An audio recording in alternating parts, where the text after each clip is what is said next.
gesê en dis my observation. Dis wat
Recording in progress.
Good morning, honourable members. I welcome all members who have logged into the virtual mini-plenary session, and we will now observe a moment of silence for prayer or meditation.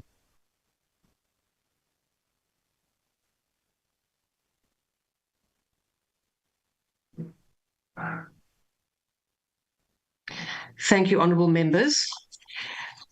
Honourable members, before we proceed, I would like to remind you that the virtual mini-plenary is deemed to be in the precinct of Parliament and constitutes a meeting of the National Assembly for debating purposes only. In addition to the rules of virtual sittings, the rules of the National Assembly, including the rules of debate, apply. Members enjoy the same powers and privileges that apply in a sitting of the National Assembly. Members should equally note that anything said in the virtual platform is deemed to have been said in the House and may be ruled upon. All members who have logged in shall be considered to be present and are requested to mute their microphones and only unmute when recognized to speak. This is because the microphones are very sensitive and will pick up noise which might disturb the attention of other members. When recognized to speak, please unmute your microphone, and where connectivity permits, connect your video.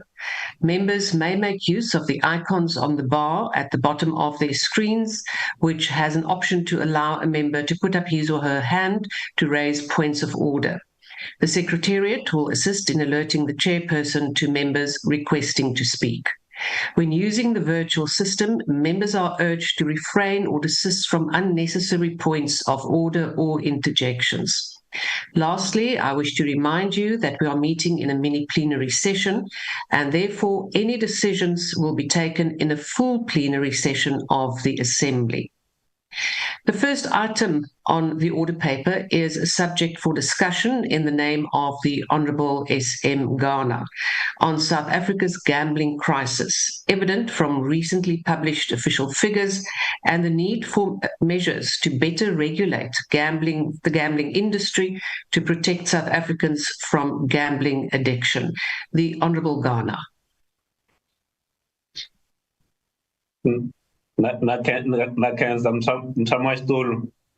Honorable members, fellow South Africans, no country has ever gambled its way to prosperity. Let me repeat that. No country has ever gambled its way to prosperity. Some might win for a moment, but many, far too many, are losing. The gambling companies operating in our country are not here to make South Africans win. They are here to make as much money as possible, regardless of the social cost, regardless of the human suffering that follows in their wake. It has been over a year since Rise Mzansi started sounding the alarm about the growing gambling addiction crisis that is gripping our nation. When I began this journey, when I first raised my voice in this house, many dismissed my warnings.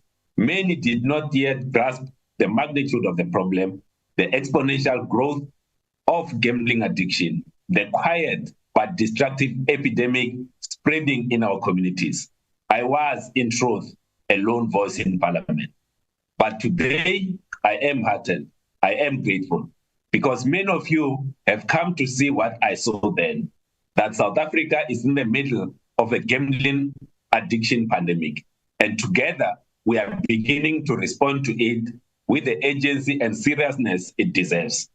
Honorable members, the human cost of this crisis is staggering. Gambling addiction is not an individual problem. It is a national public health and social crisis. Families are breaking apart, homes are being lost, people are drowning in debt, and most painfully, lives are being lost to suicide. Gambling used to be a form of leisure, a pastime, but not anymore. Today, we are seeing ordinary South Africans gambling money they simply cannot afford to lose. Social grants recipients are gambling away the very funds meant to put food on their tables. Students are gambling away their NSFAS allowances, risking their education and their dignity for fleeting threat. And in this exam period, school children, our nation's future, are gambling instead of studying for a better future. And while our people are losing, the gambling industry is booming. It is now the fastest growing industry in South Africa. In the past year alone, 1.5 trillion rand was wagered. Think about that. 1.5 trillion rand of hard-earned South African money siphoned away through gambling platforms, casinos, and betting apps. And while South Africans are losing, the gambling operators are winning big. They made 75 billion in gross gambling revenue last year. Yet from that enormous sum, they paid only 6 billion rand in direct taxes. And do you know how much went to support the rehabilitation and counseling of gambling addicts? A mere 74 million rand. That's less than the cost of some of their marketing campaigns that cost over 2.6 billion rand in 1 year. These companies are not only extracting money, they are normalizing gambling through relentless advertising and social media influencer campaigns. Every day, our people are bombarded with messages that make gambling look glamorous, easy, and even patriotic. They are turning our social media feeds into digital casinos. This cannot continue. We can no longer allow this silent pandemic to erode our communities. That is why today I'm proposing 7 urgent reforms to bring accountability and balance to this industry. Number one, we need to limit advertising hours. There must be no gambling advertising between 5 in the morning and 10 in the morning. Children and families must be able to prepare for work and school without being bombarded with gambling ads. 2, we need to raise the provincial gambling taxes to at least 8% of the gross gambling revenue. 3, we need to increase the contribution to the South African Responsible Gambling Foundation from the current 0.1% to 1% of the gross gambling revenue. 4, we need to mandate operators to allocate at least 40% of their marketing budget to promoting responsible gambling. Number 5, we need to enhance FICA and KYC compliance for all gamblers and ban gambling using overdraft or credit. No one should gamble with the money they do not have. 6, we need to crack down on illegal gambling operators, especially online platforms that evade regulation and exploit vulnerable South Africans. And finally, we need to impose strict controls on influencer marketing and sports sponsorship that promote gambling to young people. These reforms are not about prohibition, they are about protection. We cannot sit idle while a trillion-rand industry feeds on the despair of the poor and the hopes of the young. We cannot continue to allow corporate profit to come before public well-being. So today, I say enough is enough. Enough of unchecked advertising, enough of the spiraling debts, enough of the never-ending despair. Gambling operators must no longer be allowed to extract wealth from our people while contributing so little in return. Let us stand together, government, opposition, civil society, and ordinary South Africans, and say no more. Let us reclaim our social values, our economic health, and our people's future. Because, honorable members, no country has ever gambled its way to prosperity, and South Africa will not be the first. The time for urgent gambling reforms is now. Not tomorrow, not next year, but now. Thank you, Honourable Gana. We now move on to the next speaker on the list, Honourable Musikatsi.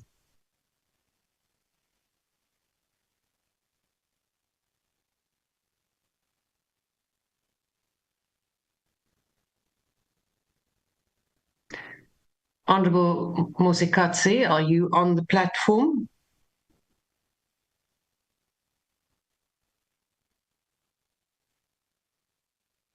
Is there a speaker from the ANC or a whip? My apologies. I will then have to move to the next speaker while we see if we can find the honourable member to speak, and I will now go to the Honourable Reddy. Deputy Speaker, honourable members, and my fellow South Africans. Let me thank Honourable Gana for introducing this topic to the House. I rise this morning on behalf of Mkhonto Wesizwe Party, and let me begin by talking to you about a story that should make each and every one of us stop and think. Their names are Veliama Naidu and Guguletu Mkhize. They are 68 and 72 years old. Every month on pension day, they wake up before sunrise, catch 2 taxis to town, collect their 2,180 rands grant, and then walk straight into the casino. They sit at the same slot machine, whispering a prayer, and maybe this time they hope that they will win enough to fix their leaking roof or buy their grandchildren school shoes. In fact, Velima even takes a photograph of her late husband and places it on the machine, hoping that he will miraculously speak to the angels to make the machine pay the jackpot. Sadly, they never win. By the time they leave, they have nothing. They borrow taxi fares to get home, and the next month they return to try again. Colleagues, you know what they say. Pastors go to heaven because they make many people pray. But let me tell you that if this is the criteria to go to heaven, then the casino owners are guaranteed a place there. Why? Because they make more people pray than the pastors. Honorable members, this is not just entertainment anymore. This is exploitation of the poor and vulnerable. And the winner every single time is the casino. Online betting apps, they have turned our country into one big casino. They lure young people, especially through sports betting. You watch a soccer match and an advert pops up, bet 10 rand, win 10,000 rand. And guess what? A teenager, maybe 14 or 15, tries it, wins once, and that's it. He is hooked. He chases that feeling again and again until his money, his hope, and his future are all gone. These apps, colleagues, are designed to keep you losing. And the money doesn't stay here. It flies overseas to foreign servers and foreign bank accounts. Let's start speaking the truth. Most of South Africa's casinos are not South African. They are owned by foreign companies who hide behind shell names and fancy brands. The profits leave this country before the ink is dry. Foreign owners get rich while our people, the workers and the players, are left poor. They used to come for our gold and diamonds. Now they come for something far more valuable, our people's hopes. The new mineral they are mining is our people's desperation. And how do they get away with it? Through advertising. Millions and millions of rands in adverts. They don't just buy adverts. They own the media companies that run them.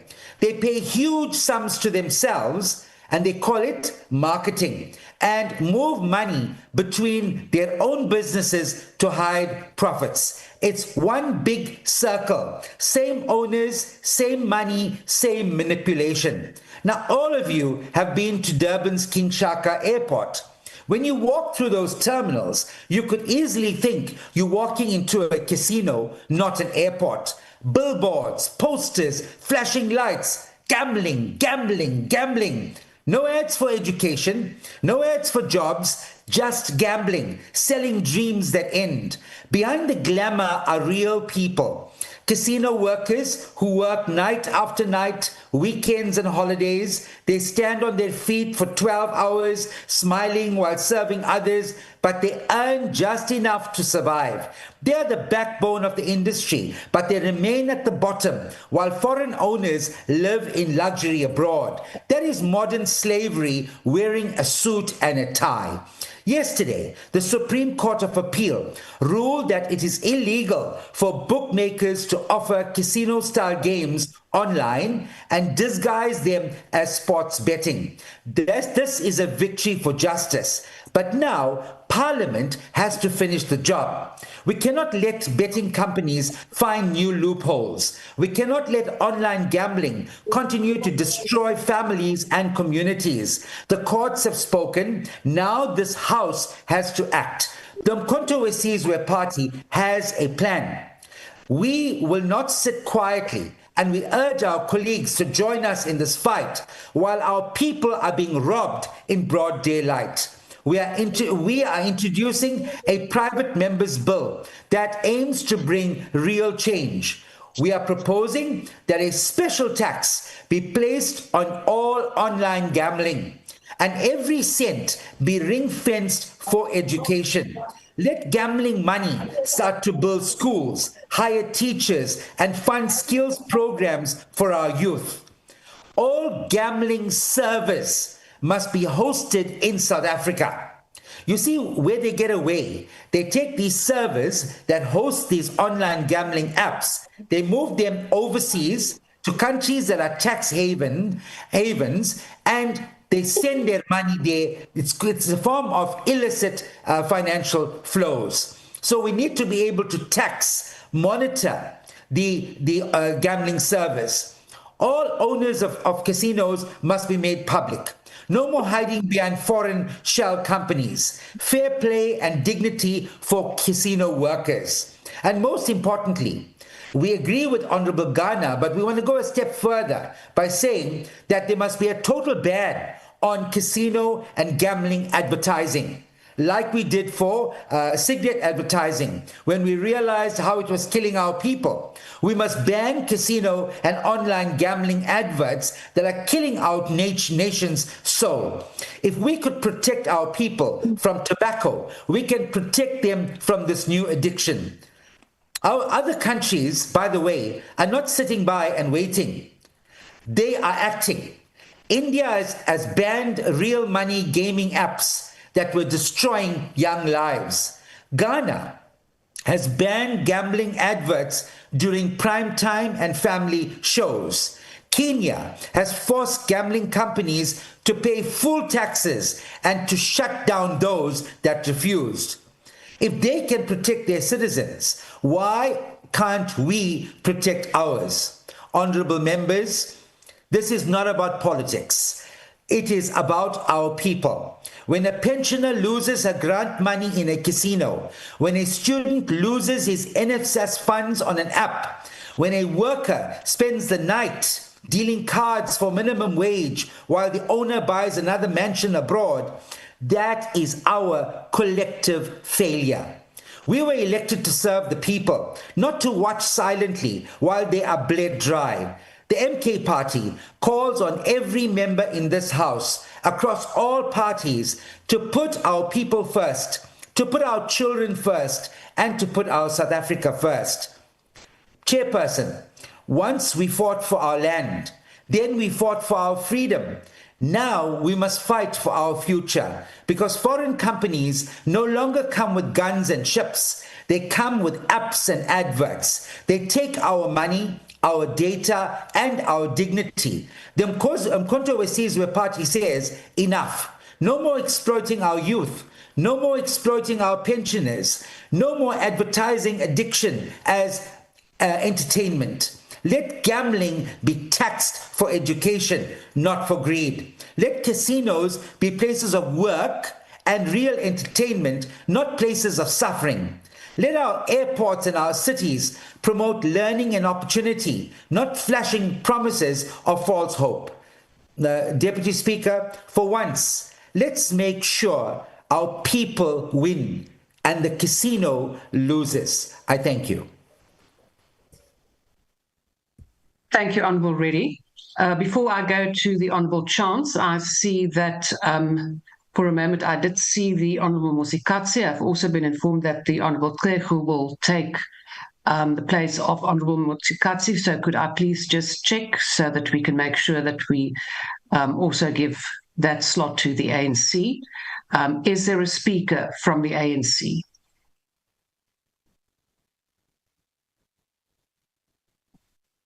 I don't see anyone, so I'm now handing over to the Honourable Chance. Thank you, Deputy Speaker. Deputy Speaker, honourable members, fellow South Africans. Honourable Ghana's subject for discussion is very well timed. The National Gambling Board has just released its 2024-25 annual report, which includes a staggering array of statistics signifying the explosive growth of gambling and betting in South Africa.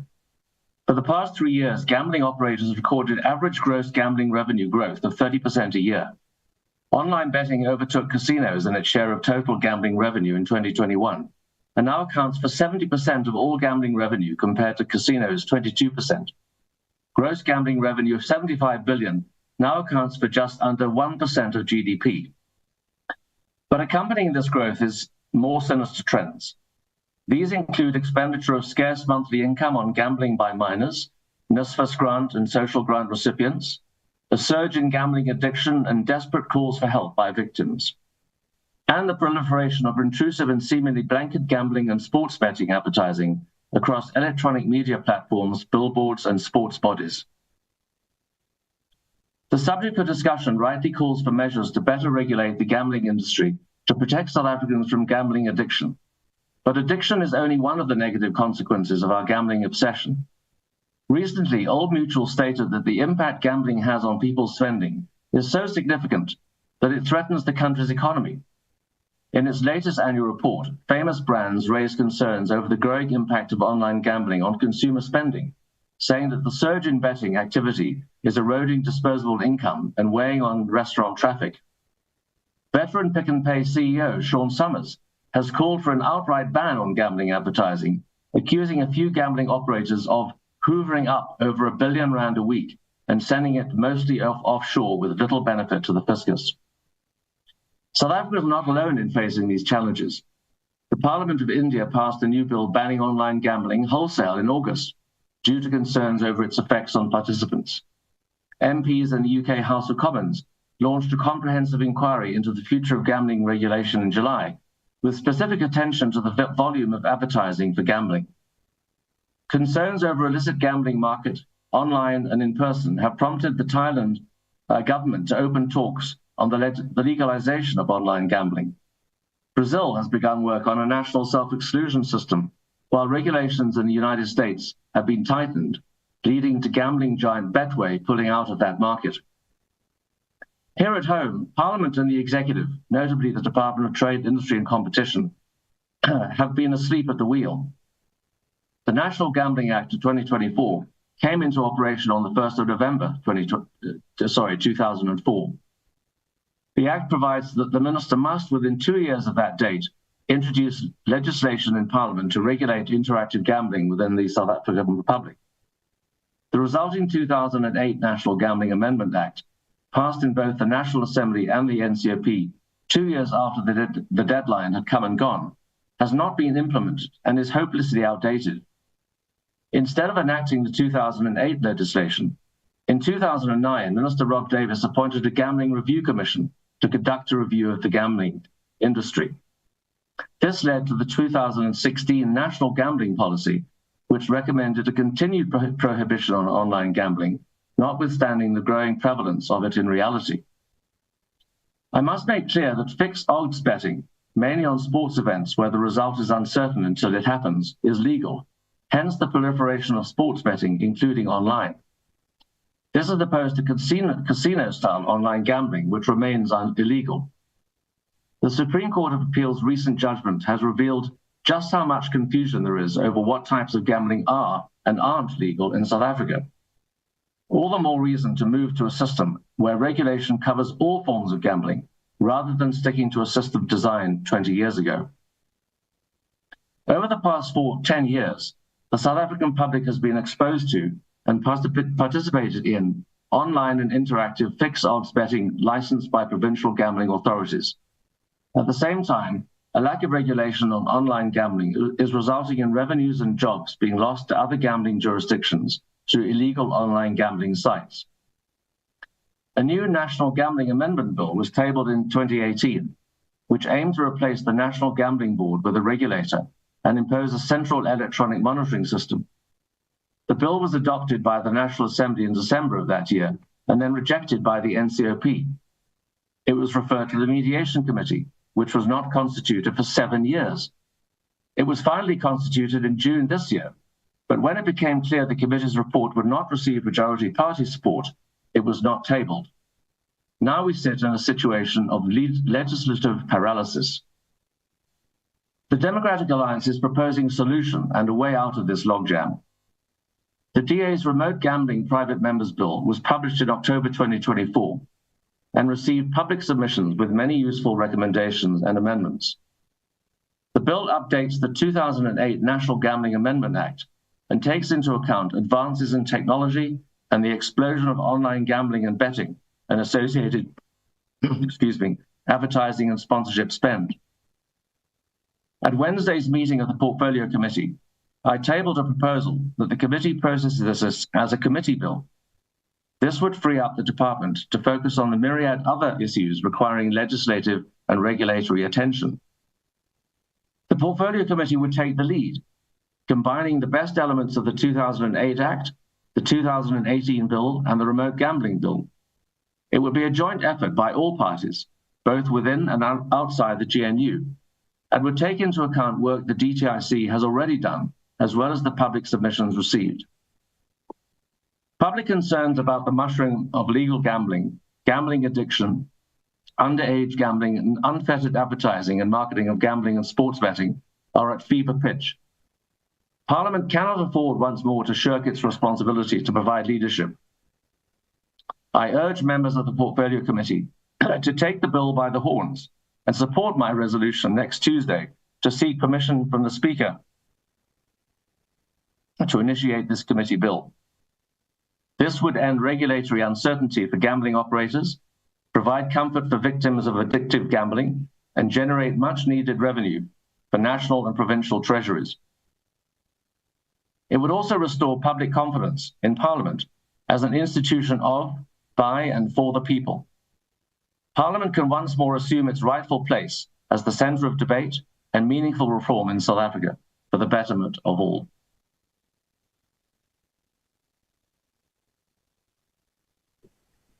Thank you, Honourable Chance. I now invite the Honourable Tambo.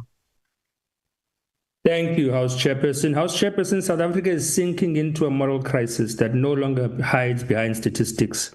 It stares at us on every billboard, every sports jersey, every shopping mall wall, and every township street corner. Gambling has become the new face of desperation, a mirror reflecting a society on its knees, searching for meaning in loss, and our people are suffering.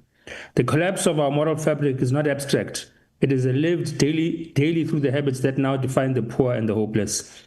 A society's well-being is measured by the dominant habits amongst its people, and in South Africa, those habits have been shaped by exploitation and despair. Gambling, like alcohol abuse, corruption, and substance addiction, has become a coping mechanism for those who have been failed by the state and a false escape from unemployment, hunger, and easy loans by Capitec. At Fort Hare University, students who go 6 months without NSFAS allowances use what little money they can find, sometimes even through sex workers seen in free state institutions, to gamble on Betway.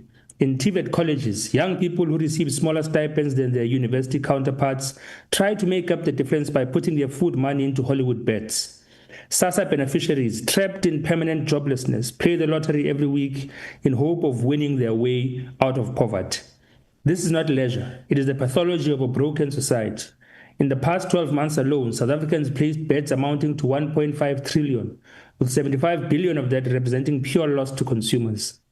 That is 75 billion that could have fed families, paid rent, or educated children, or gone into the which have gone into the pockets of few billionaires who fund political parties and buy silence. Studies now show that the youth and middle-aged adults spend almost half of their income on gambling. Even those with jobs gamble to pay off debt, hoping for a miracle that never comes. Everywhere we go, gambling follows us. Airports, highways, and townships are plastered with its propaganda. Outside predominantly black universities, TVETs, high schools, churches, gambling adverts promise wealth. Shopping malls and marathons are branded in gambling logos. You cannot even run a 10-kilometer race without being turned into a walking billboard for gambling addiction. This is not an accident. It is a calculated assault on the vulnerable. We must ask, how did government allow gambling companies to colonize our public spaces and our imaginations? Where were we when King Shaka International Airport became Hollywood Bets International Airport? Where were we when football, the sport of the working class, was sold to gamblers while cricket, rugby, and swimming remained untouched? Let us be honest. The answer lies in money and political complicity. The gambling industry funds those who protect its interests.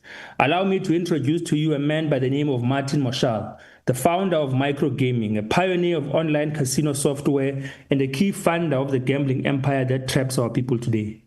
In 1994, Moshal launched a gaming club which evolved into microgaming. That company powers Betway, which was founded in 2006, and Moshal remains one of its financiers. Ahead of the 2024 elections, Moshal donated 35 million to the Democratic Alliance, 29.5 million to Action SA, and 4 million rand to build One South Africa for Mmusi Maimane. These are the same political forces that today defend the gambling industry and resist tougher regulation. They are not protecting choice or freedom. They are protecting their funders. South Africa cannot afford this hypocrisy any longer. We live in a society ravaged by unemployment, illegal substance abuse, and gender-based violence, alcohol dependency, and record levels of household debt. The majority of black South Africans live in despair, and the gambling industry profits directly from that despair. This is why our tone cannot be gentle or accommodating. This is not the time to handle the issue delicately for the fear of upsetting the DA and its funders. We must be firm, unapologetic, and morally clear. Gambling is destroying lives, and those who enable it are complicit. What must be done? Firstly, all forms of illegal gambling, including private betting syndicates, clandestine casinos, and unregulated online platforms, must be declared criminal offenses with severe penalties for operators. Apartheid gave Bantustans casinos instead of industries. We must now clean up that mess. Secondly, in the meantime, while we look at ways to ban gambling advertising, sports sponsorships by gambling companies must be severely restricted. Gambling must be removed from our sports in its entirety. Our children must not grow up believing that the love for football is one to bet on. The fact that our football is sponsored by a gambling company is a national shame. They do not sponsor cricket, rugby, or swimming, only the sport of the poor, where suffering can be monetized. Thirdly, gambling advertising must be prohibited outright. The promise of wealth and glamour sold to our people is a lie. It manipulates poverty and hope in equal measure. There's no national benefit when every billboard, every app, and every live sports broadcast becomes a recruitment tool for gambling addiction. Finally, Parliament must fast-track the implementation of the National Gambling Amendment Bill, which has been stalled due to the influence of the gambling oligarchy over politicians. Regulation must include transparency on the political donations from gambling entities, a national register of excluded persons to protect addicts, and dedicated rehabilitation programs funded by the industry itself. House Chairperson, gambling advertising is the biggest threat to the social fabric of our country today. The economic freedom fighters will not sit silently while political parties funded by the gambling elite turn South Africa into a casino economy. We call on this House to act with courage, not caution, to defend the people, not profiteers, to defend our lives, and not casinos and online gambling. I thank you. Next speaker is the Honorable Langa. Honorable Deputy Speaker, the ANC speaker is ready now. Who is the ANC speaker?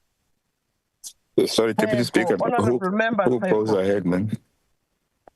I will give the ANC an opportunity after Honorable Langa. Thank you. Honorable Langa, proceed. You will have the ANC. Thank you very much, Honorable Deputy Speaker. May I request to keep my video off for better connectivity purposes? Yes, that's in order. Thank you very much, Deputy Speaker. Maybe one must thank Honorable Gana for tabling this very important subject for debate. Honorable Deputy Speaker, the IFP rises today to note the concern over the growing gambling crisis in our country, a crisis that is quietly eroding the social fabric of our communities. According to the recent published National Gambling Board Statistics Report, the figures paint a troubling picture. South Africans are spending billions each year on gambling activities, with online betting and instant games leading the surge. This is not just an economic issue, it is a social one. It affects families, livelihoods, and the very moral compass of our society. Honorable Deputy Speaker, the IFP has long maintained that freedom must be matched with responsibility. While the right to entertainment and entrepreneurship must be respected, it cannot come at the cost of social collapse. The evidence is clear. Gambling addiction is on the rise. Debt is deepening, and young people are increasingly lured into high-risk behavior by aggressive marketing, particularly through unregulated online platforms. Among the factors people are turning to gambling is because of high unemployment rate and the high cost of living.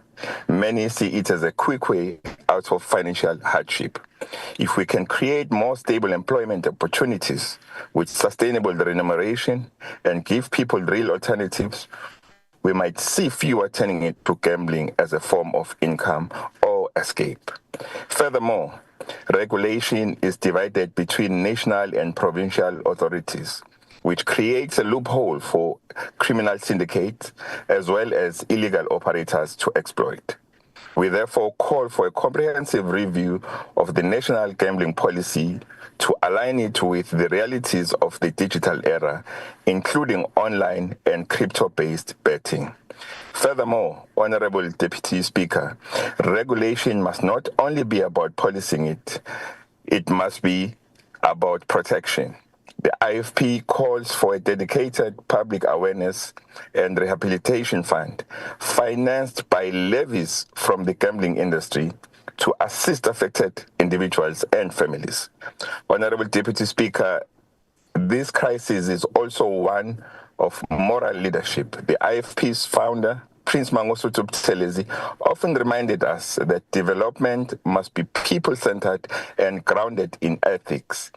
Gambling, when left unchecked, becomes a tax on desperation, preying on the poor and vulnerable who seek quick financial relief in a system that offers few real opportunities. We must therefore balance economic benefit with social responsibility. The IFP stands firm.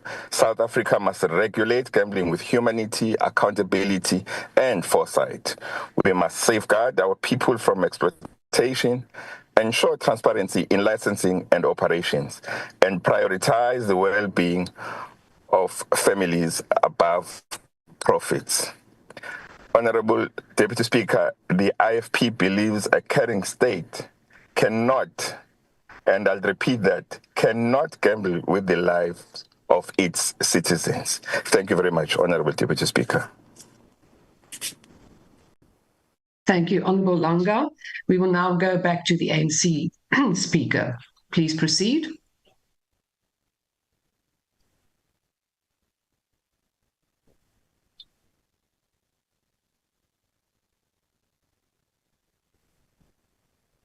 They're not ready, those people. I see that there is a problem. Can the table also perhaps assist, because I see the Honourable Speaker. Thank you, Deputy Speaker. Thank you, Deputy Speaker. My apologies for having my speech off video. It's the network connectivities. My apologies to the nation.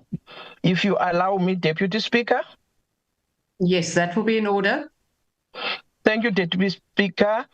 Deputy Speaker, honorable members, ministers and deputy ministers, ladies and gentlemen. It is important to underscore that the gambling industry crisis as an aggressive epidemic not only cuts across gender and class, but also transcends to borders of South Africa, across the continent, from Nigeria to Uganda, from Ghana to Ethiopia. Governments are grappling with the exact gambling industry crisis sweeping across South Africa, around the globe, from India to the United Kingdom, from Australia to Brazil. The commercialization of gambling is increasing. The incidence of gambling harm, even more so,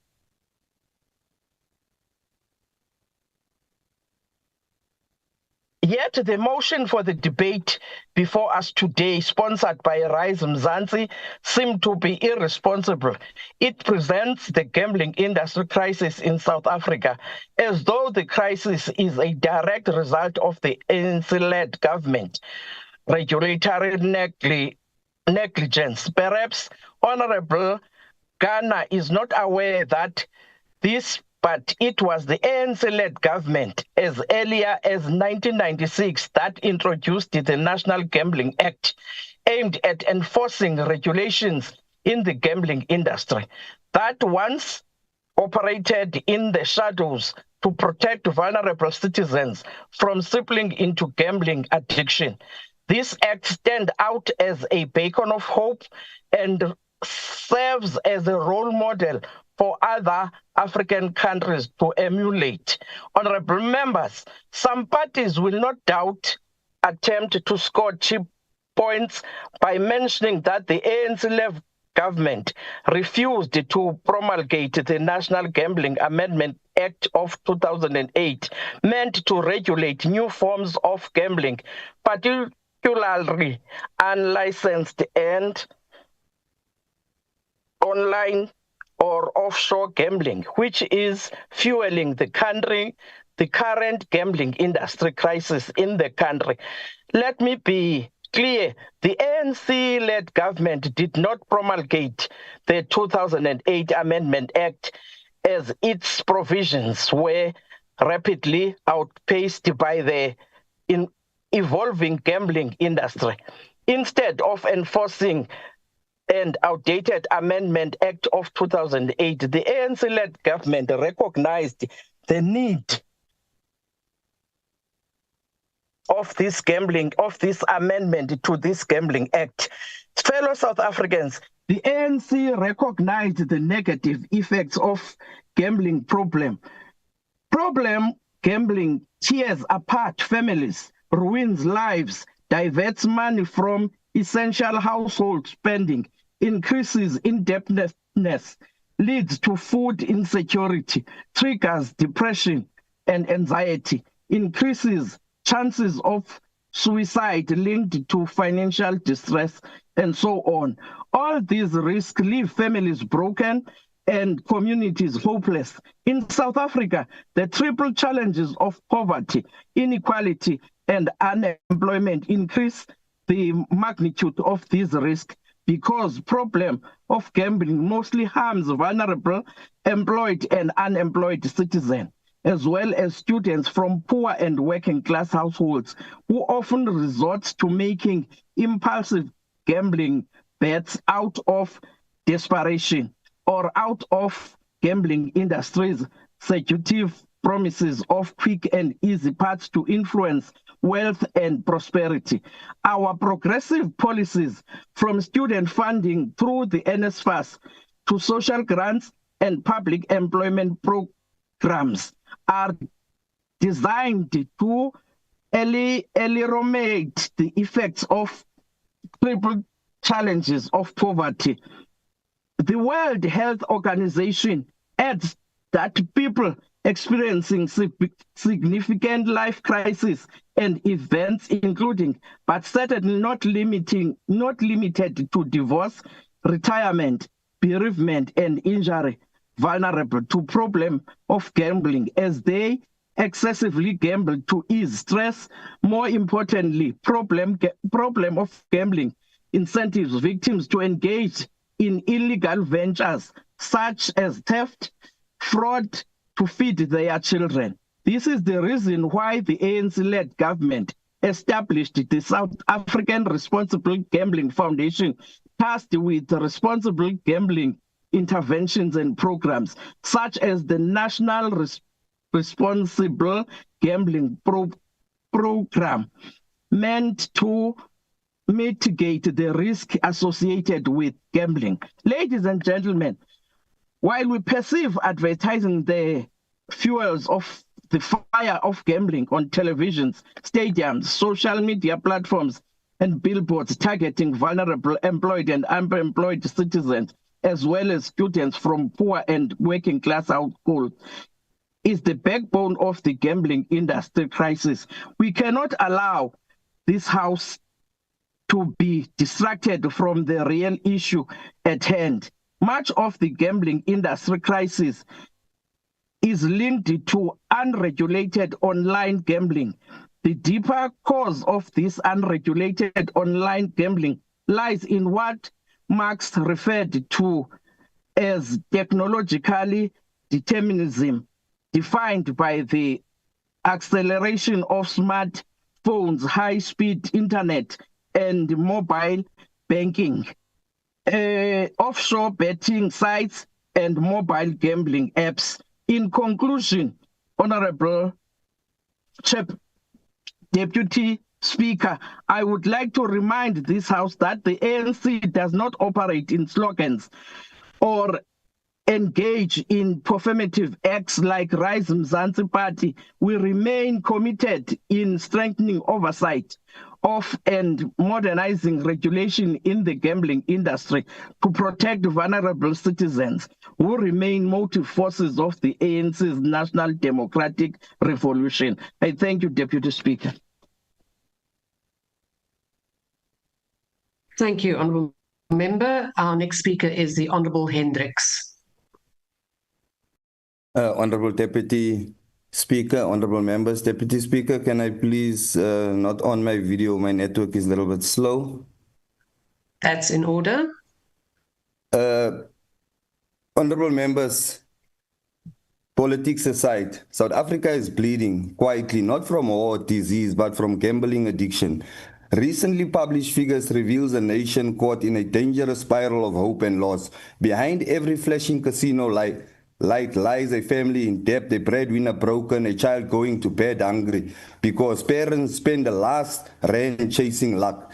This is not entertainment anymore. It is exploitation.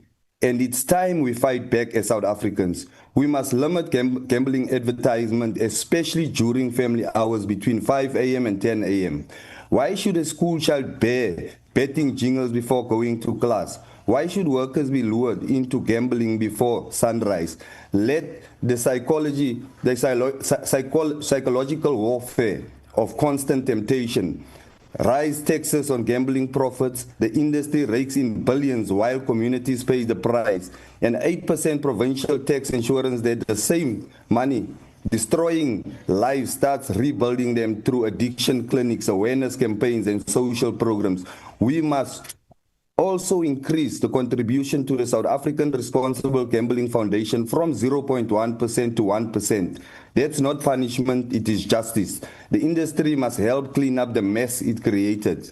Honorable members, the time for excuses is over. The gamble industry has had its fun, now it's time for responsibility. Let us protect our people before we lose another generation to addiction. This is not anti-business, this is pro-South African. I stand for the motion for responsibility, for accountability, and the future of our nation. Thank you, Deputy Speaker. Thank you, Honourable Hendricks. Our next speaker is the Honourable Ngubeni. Thank you very much, Deputy Speaker. You got it right today. Yes. I'm also going to switch my video off so I don't go through what I did yesterday. Thank you very much, Deputy Speaker. Colleagues, we are facing a black hole of uncontrolled gambling. It has quietly grown to consume the income, dignity, and hope of millions of South Africans. We cannot blame ordinary South Africans who turn to gambling out of desperation. Under this current GNU government, unemployment continues to skyrocket, poverty is deepening, and violence engulfs our communities. For many, gambling feels like the only flicker of hope in the darkness. Many speakers in this debate have rightly raised the issue of advertising, the constant bombardment of gambling promotions that glamorize a dream of instant wealth. Open any social media platform, turn on the TV, or walk through our airports, and you are surrounded by these messages. Gambling advertising has become excessive, and it has effectively turned every cell phone into a slot machine.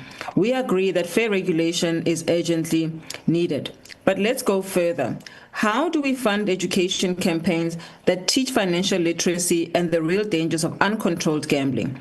How can we support rehabilitation services for those already trapped? How do we ensure we are investing in the future of our people through education, safety, and basic services? The proposal for the gambling industry to continue a fairer share holds merit when viewed against fair regulation practices in other parts of the world. Take just the online gambling sector with a 1.5 trillion turnover in the 2024-25 financial year, an increase of 400 billion from the year before. Countries such as India and Kenya have introduced a novelty fair share levies on turnover in their online gambling sectors ranging from 7.5% to 28%. If South Africa implemented even a modest 1% fair share levy on our 1.5 trillion turnover, we could generate 15 billion rand in additional revenue. That funding could expand the gambling addiction hotline, support rehabilitation centers, and invest further billions directly into education, safety, and essential frontline services. Ultimately, as members of parliament do not introduce bills that amend tax codes, it is the responsibility of the Minister of Finance to ensure that this loophole is fairly addressed.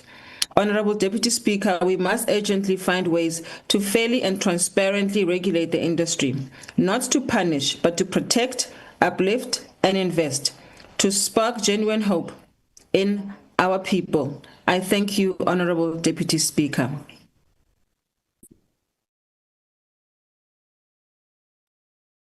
Thank you, Honourable Member. The next speaker is the Honourable Thring.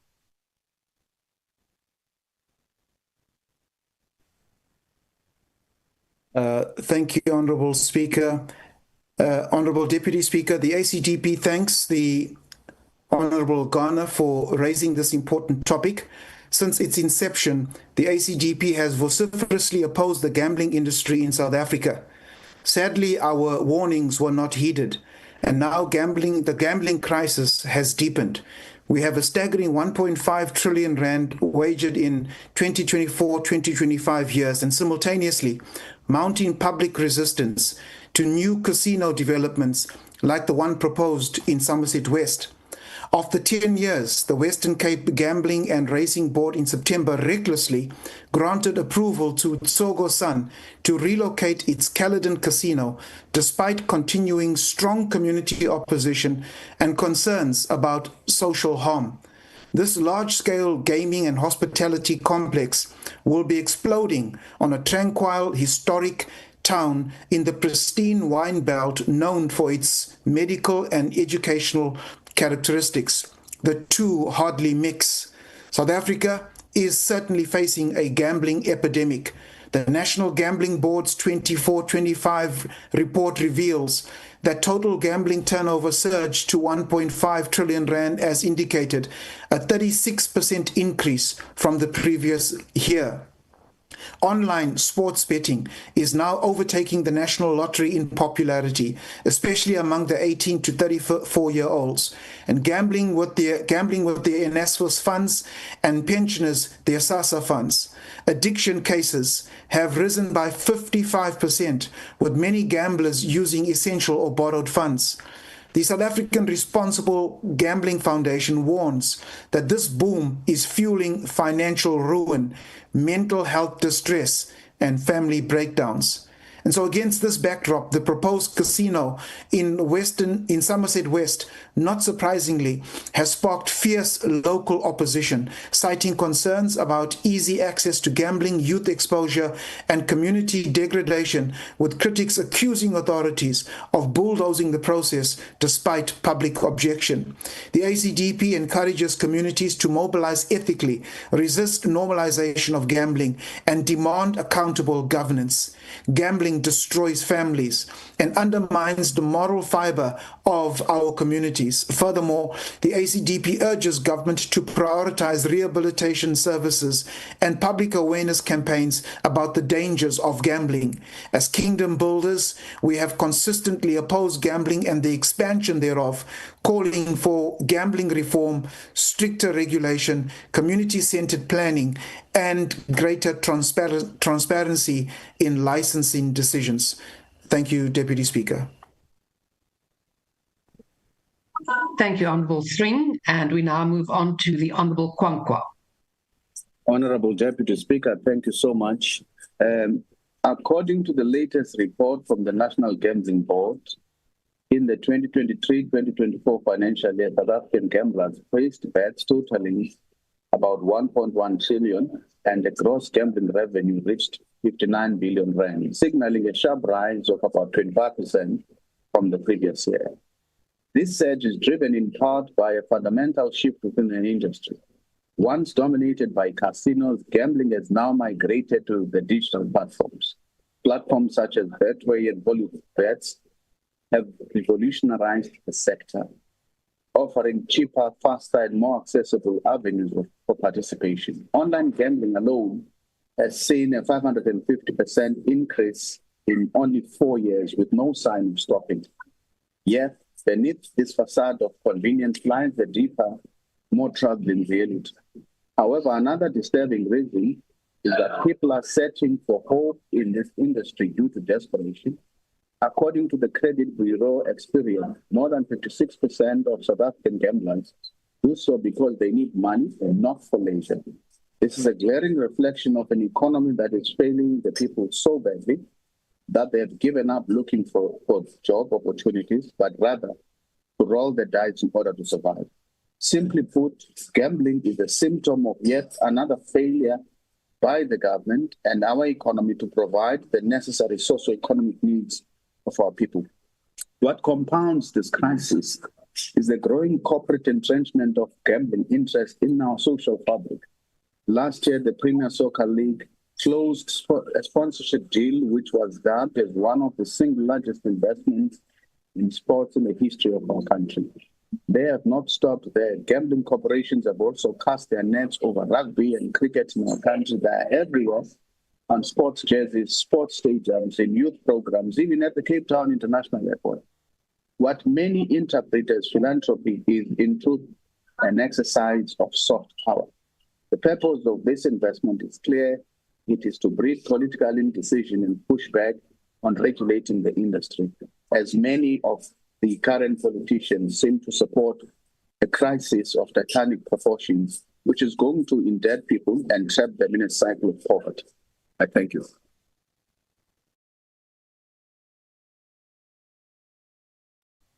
Thank you, Honourable Kwankwa, and it is now the turn of Honourable Shlazu Webster. Thank you very much, Madam Deputy Speaker. It's very clear that the conclusion from all the data that's available is that South Africa is facing a national gambling crisis, and that online betting in particular has become a counterproductive force in our society, and that it is preying on vulnerable citizens, and this includes the poor and the jobless. But it's not only data, it's when you look around and you see the realities of this pandemic that we're faced with, when you see what it does to families, when you see what it does to finances, when you see what it does to the mental well-being of young people in our country, but also of even older people. And so we have to tackle this issue that we are faced with as a country. Online gambling companies in particular continue to profit off what is actually desperation of millions. And what needs to happen is, if anything, a contribution that's meaningful to the country's well-being. Many of them are domiciled in other countries, and so government collects only a fraction of what it would if these companies were in South Africa when it comes to tax revenue. So it's time for the companies to pay their fair share of more than 1 trillion South African rands that are spent on gambling. So BOSA's solutions are twofold. We have long, as Build One South Africa actually proposed the introduction of a 6% national sin tax on online gambling.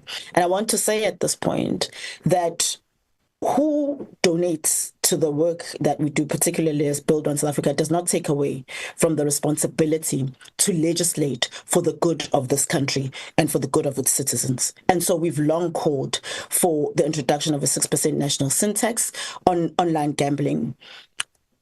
We actually have stood against, for example, the raising of a tax, including VAT, to actually cover the needs of the country, the fiscal needs of the country, and have called for this as one of the alternatives.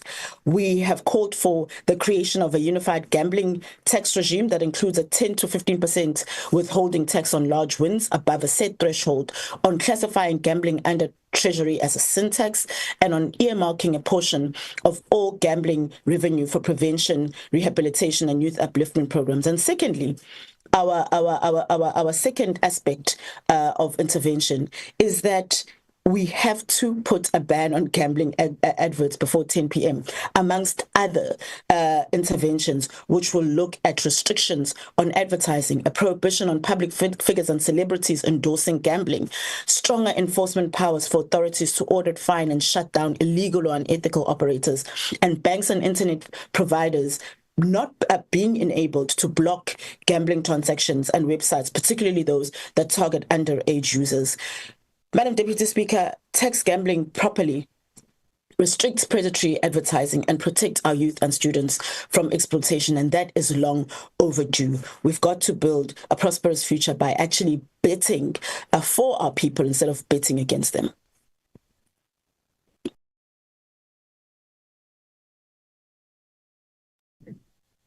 Thank you, Honourable Schlazer Webster. Our next speaker is the Honourable Masina.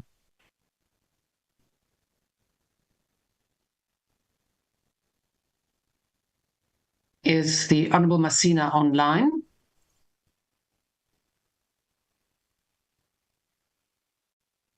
I don't see that. Is there? There we are.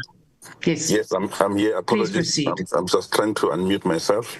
Thank you very much. I think firstly, let's welcome the debate as raised by Honourable Member Gana. The subject of debate today is a critical conversation of national importance.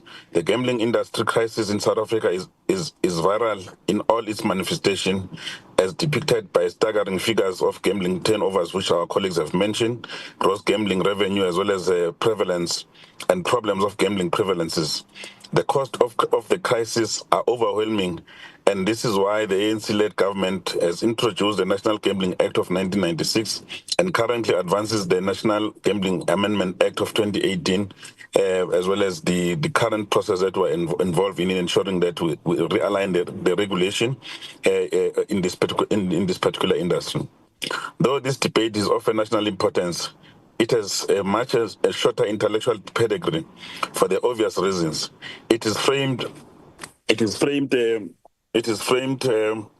in a way that fits into false narrative that whenever there is a crisis of national on the national basis, it is a it is liable to the to interpret that the ANC-led government has failed or is in action. In other words, this debate implicitly suggests that the gambling industry crisis has become a daily routine of routine consuming a lion's share of poor and working class households income, while the ANC-led government remains largely idling or silent. This is remarkably untrue. The ANC-led government has acted before and continues to act against the gambling industry crisis, even though its actions are treated as with suspicion and cynicism at some point by other opposition parties, as demonstrated today. As I must hasten to state here that we have been engaged in amending the regulations, and we are being stopped by some of the parties that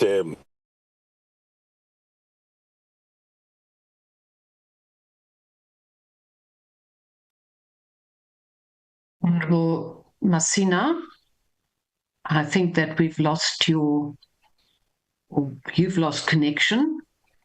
Let's just make sure. I think the Honourable Masina has lost his connection to the platform. So if someone at the table can please just contact him, and then we can proceed with the next speaker. I do have his time. He still has 7 minutes left. Then I will, in the meantime, just ask Honourable Musa, are you participating in this debate? I don't have a name here for Al Jamaa. It doesn't seem like that. Then we move on to the Honourable Masango.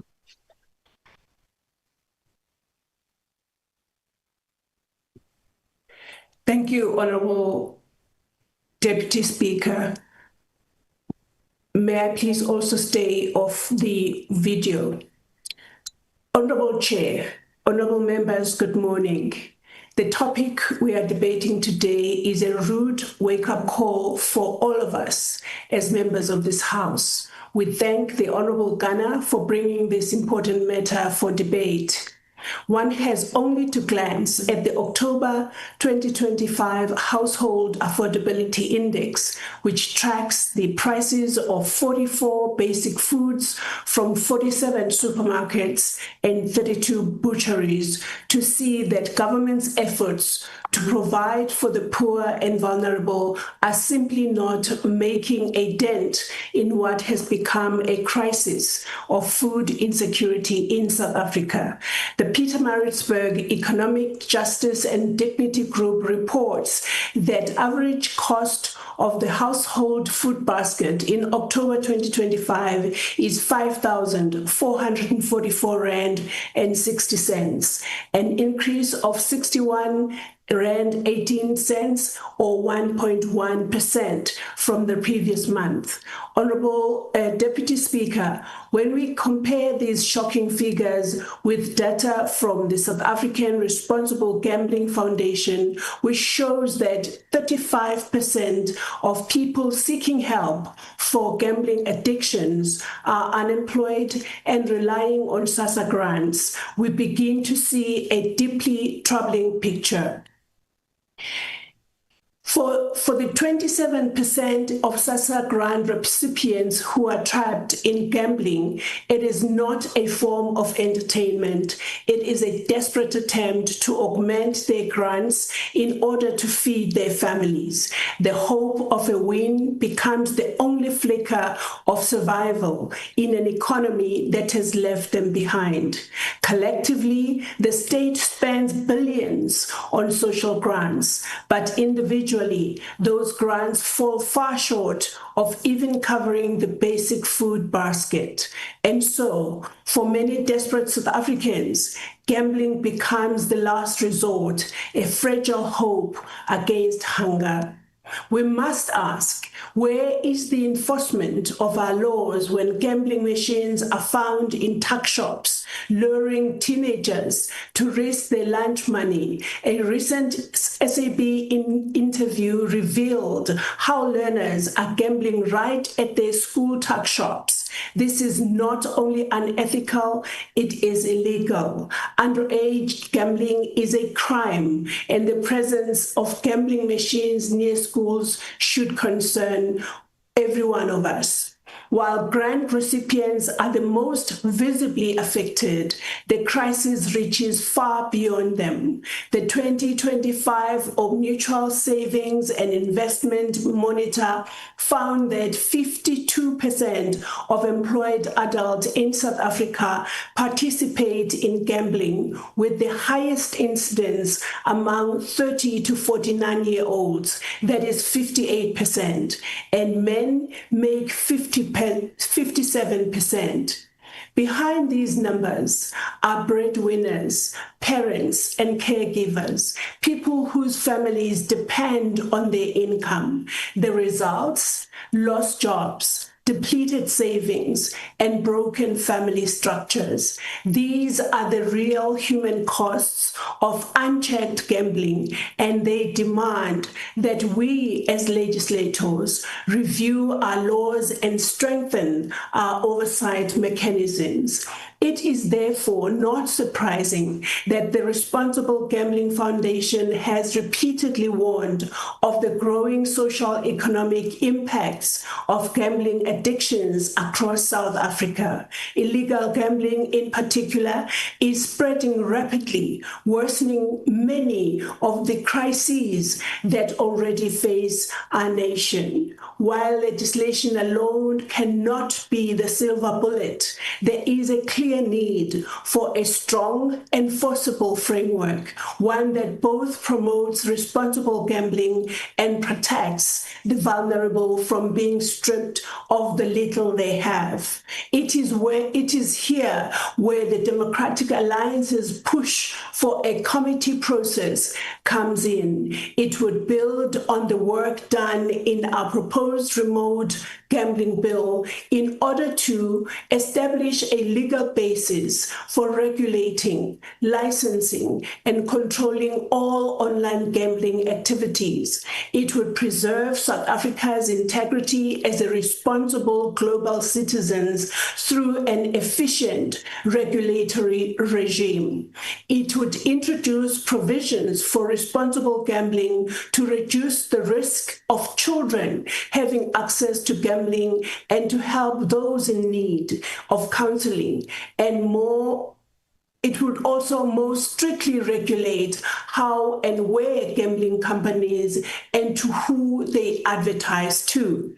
Honorable Deputy Speaker, gambling in South Africa is no longer a niche activity. It has become a national concern that touches every class, every community, and every family. We cannot stand idle while the most vulnerable gamble away their survival out of sheer desperation. The Democratic Alliance's framework for a committee bill seeks not only to regulate, but also to protect, to ensure that gambling happens within a framework of accountability, responsibility, and compassion. I thank you, Honorable Deputy Speaker.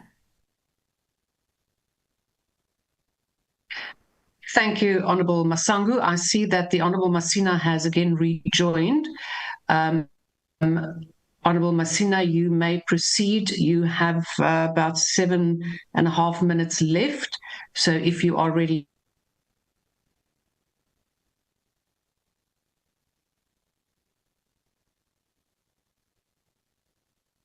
Honorable Masina, can you connect? Apologies, I don't even know where I ended. I just realized later that I was talking alone. My apologies for that. Just a minute for me, Honorable Deputy Speaker.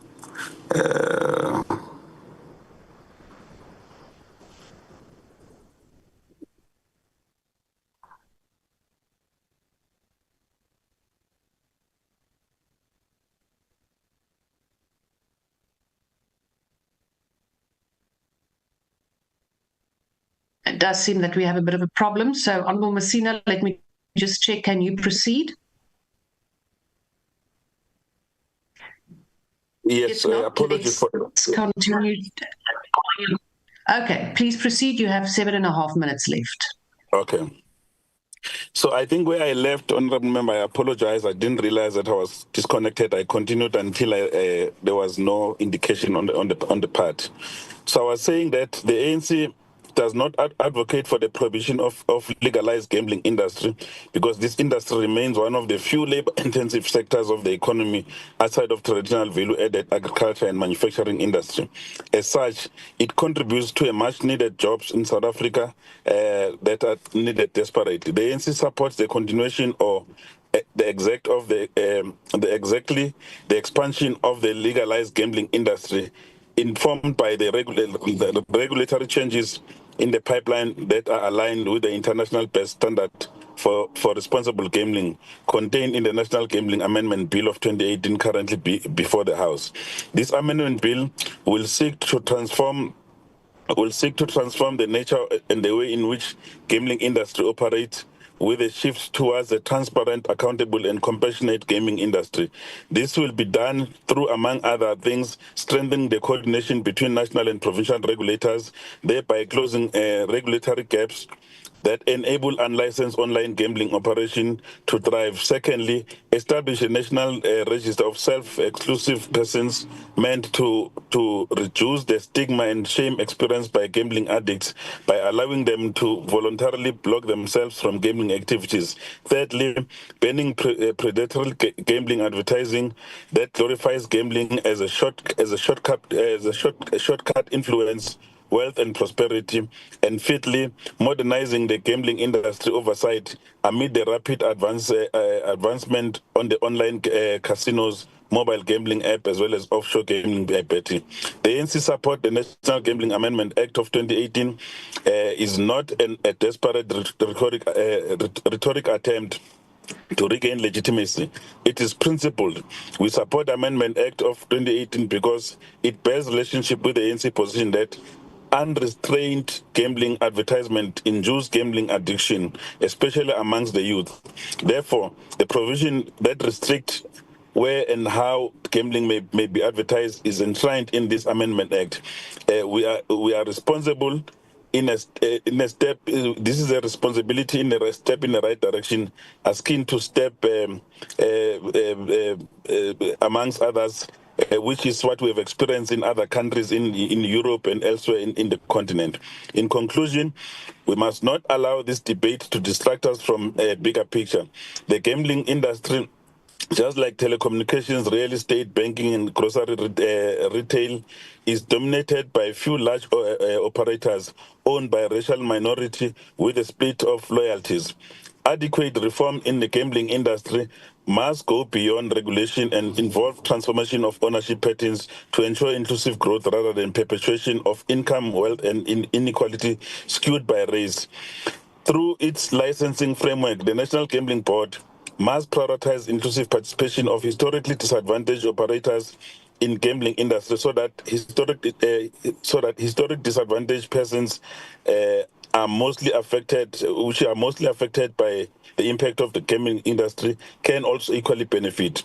The country can benefit a great deal from inclusion of historically disadvantaged operators in the gaming industry, as well as to minimize the concentration of corporate savings in the hands of few minorities unwilling to reinvest back into South Africa's economy.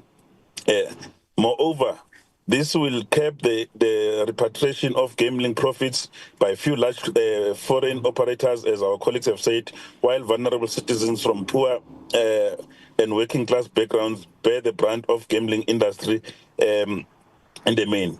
This is the only way that we can build a gaming industry that uplift our people rather than to exploit the most vulnerable. Now, I want to turn into some of the proposals that have been raised by by our colleagues here. Firstly, on raising the taxes, I think this is a proposal that is sound, that must be entertained by Parliament, and we implore all parties to work with us to ensure that as we enact changes in the legislation, this is realized. Secondly, the ban in the gaming the ban in the gaming on overdraft, I think it's a proposal that is sound, that must be supported, and as well as the syntax that is being proposed in this particular debate, and the restriction of the advertisement, amongst others. These are the things that we are willing as the African National Congress to put on the table and ensure that we can tighten this area, because this is seen as one of the weaknesses of the democratic era. So we do implore the parties to work with us to ensure that we can effect these changes. I thank you, Madam Speaker. Thank you, Honourable Masina. Then we move on to the Honourable Mkutu. Thank you very much, Deputy Speaker, honourable members. Deputy Speaker, while this debate has highlighted the root causes of the gambling industry crisis and the ensuing harmful effects thereof, it is important not to ignore the contributions this industry has on our economy. Because, honourable members, there is tangible evidence to the effect that gambling industry taxes and levies flow into provincial treasuries' accounts and serve as critical public finance instruments in the delivery of education infrastructure, transport and public works infrastructure, and healthcare facilities, and community facilities, and social protection programs that benefit poor and working class citizens who remain the motive forces of the ANC. Aside from serving as an important source of provincial income, gross gambling revenue account for a sizable share of grant and finance funding of the National Lotteries Commission used to financially support Black-owned small, medium and micro enterprises, charities, arts and culture initiatives, and community upliftment projects that benefit the most vulnerable in the rural and township areas across the country. For illustrative purposes, the National Lotteries Commission's board decided in February 2025 to commit 100 million to counter the termination of USAID funding, and consequently, this commitment will sustain HIV treatment and prevention programs in the country. This, honourable members, demonstrates that the gambling industry revenues under the ANC-led government are not exclusively captured by private gambling operators. Rather, the gambling industry revenues are reinvested back into the South African economy to advance socio-economic priorities through the NLC, which is the National Lotteries Commission. So it's important, Deputy Speaker, to make this point that the gambling industry also is responsible for a huge chunk of people who are unemployed into the industry through direct and indirect job opportunities. And this does much, Chair, to create the much-needed jobs in South Africa.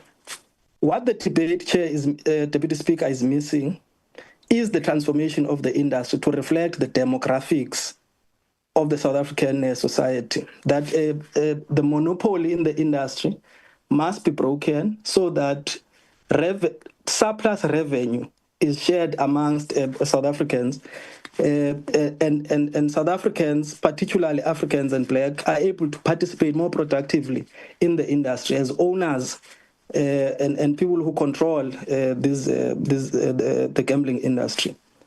And I think that the DA and BOSA are reluctant to raise this question of transformation within the industry. Now, we acknowledge as the ANC, Deputy Speaker, that the socio-economic value of the gambling industry is yes, important, but we're not ignorant to its social and moral harms, such as addiction, depression, and anxiety, and over-indebtedness, to name a few. And we think that the proposals that have been raised by colleagues around the tax, around the rejection of using overdraft to gamble are quite important, Chair, as part of the regulatory framework that needs to be brought in place. But I dare say, when I'm listening to the members, that the sum total of their inputs, because regulation is there, and we continue to build a regulatory framework that guides the gambling industry in a manner that ensures that it does not super exploit the poor and the marginalized in South Africa. But the sum total, Chair, of what I'm listening to, which I think Honourable Gana is afraid to raise, is the nationalization. What they are saying actually, and the DA, is the nationalization of the gambling industry. And I'm glad that the DA, in certain aspects, it uses it agrees that the state has a role more than just being a facilitator in the economy, but also has a role to regulate and intervene in the economy. And I wish that the DA can sustain this view throughout other debates around the issue of triple BEE. It must sustain this argument of the state ensuring that it intervenes on behalf of the marginalized and the poor masses. And I think that if they are talking about the state regulating, it's already doing that, but they must just say, Mr. Honorable Gana, come out and say it. Don't be afraid. Say that the state must nationalize the gambling industry. And it's a debate that we're prepared to have with you, that of course, if we nationalize the gambling industry and there's a full control of government, the government could direct all gambling profits towards the state budget, and this revenue could fund public services, lower taxes, or finance good causes, as you are saying. And the nationalization of the industry could ensure that there's an enhancement of social responsibility. We could prioritize public healthcare over profits, potentially implementing the stricter measures that you are talking about to address the gambling problem. And this could include monetary spending limits, more robust, as you are saying, around the overdraft, self-exclusion program, and reduced advertising, which is known, as you are saying, to influence vulnerable groups. So we could have a debate, come out and say it, that the state must nationalize the gambling industry. And let's have that debate. Don't say that the state is not doing enough to regulate. We're doing enough, and we're continuing as the ANC-led government to ensure that the proceeds of gambling play a positive role in ensuring that they fit back into communities. But if you are saying to us today, and as the DA is saying, Bosa can't say much because they've got their hand in the cookie jar. If we are saying let's have a debate about stricter measures, which of course when you analyze them, the sum total of the inputs between you and the DA are saying actually we must nationalize the gambling industry, and come out and say and put on a debate that says what would nationalization of the gambling industry mean, and not go around in corners. And please, when you do that, sustain it in all other debates, because the issue here is that if you don't address the issue of the socio-economic reality of ownership, management, and control of the economy, you will always have these social ills as spin-offs to the issue of poverty, inequality in South Africa, particularly that is racialized. So if you are saying, and therefore the interventions of the state become very important, and part of that intervention is not a half-stop gap measure, but if you are saying to us, let's nationalize the gambling industry to ensure that the state has a strong hold on the industry so that it can direct its activities. Thank you very much, Honorable Deputy Speaker. We are looking forward to debating the nationalization of the gambling industry, as would be sponsored by the DA or Mr. Gana. Thank you very much. Thank you, Honourable Member. Honourable Gana, you now have the opportunity to reply to the contributions.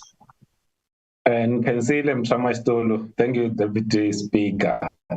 Let me first thank the Honourable Reddy from the MK, the Honourable Toby from the GA, Honourable Tambo, Honourable Langa from the IFP, Tambo from the EFF, Honourable Hendricks from the PA, Honourable Ngoveni, Honourable Thring, Honourable Hlazo Webster, Masina, Mkutu, Masango, and Keko for their participation. What we agree with as members convened this morning is that the regulations around advertising are inadequate. We agree that we need to relook at the taxes. These ones we agree. These are the points that we all agree. There's no party that has said, no, reduce the taxes. We agree that we need to up the taxes. We agree that there needs to be more money that is spent towards rehabilitation and counseling of gambling addicts. We agree on that.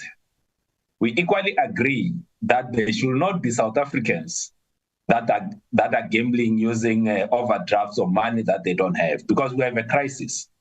We equally agree, all of us, at least those that have spoken, that we are dealing with a pandemic. We are dealing with a crisis. That's what we agree with. And I want to thank all the members that have come out in support of that. There are two things that I need to deal with. One is the point that has been raised by the ANC, and I will be failing in my duty as a member of parliament if I did not correct it. So these are the facts.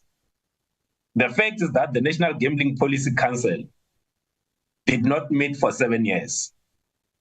It's not an opinion, it's a fact. So when you say there was no negligence, whatever you call that as the ANC, I don't know what it is, because it's negligence. The National Gambling Board does not have a board since 2014. And in my book, that's negligence. You might want to say whatever you say, yes, I agree. I like that you support my proposal. But that there's been negligence in this particular sphere, this particular space, it's not in question. Even the current Minister of Trade and Industry agrees, the Deputy Minister, Zuko, agrees that the previous ministers in the portfolio were negligent in properly regulating this industry. We are here now. We are here now. Make copies. I want to make copies from our phone. Let's make Honorable things... Moody, Honorable Moody, please mute yourself. You just passed when I came out of the gate. Can't scream. Honorable Moodley, my apologies. Honorable Gana, please proceed. Thank you very much. So I don't want to sit here and say what did not happen in 2018 or 2024. We are here now. What can we do? We can limit the advertising hours.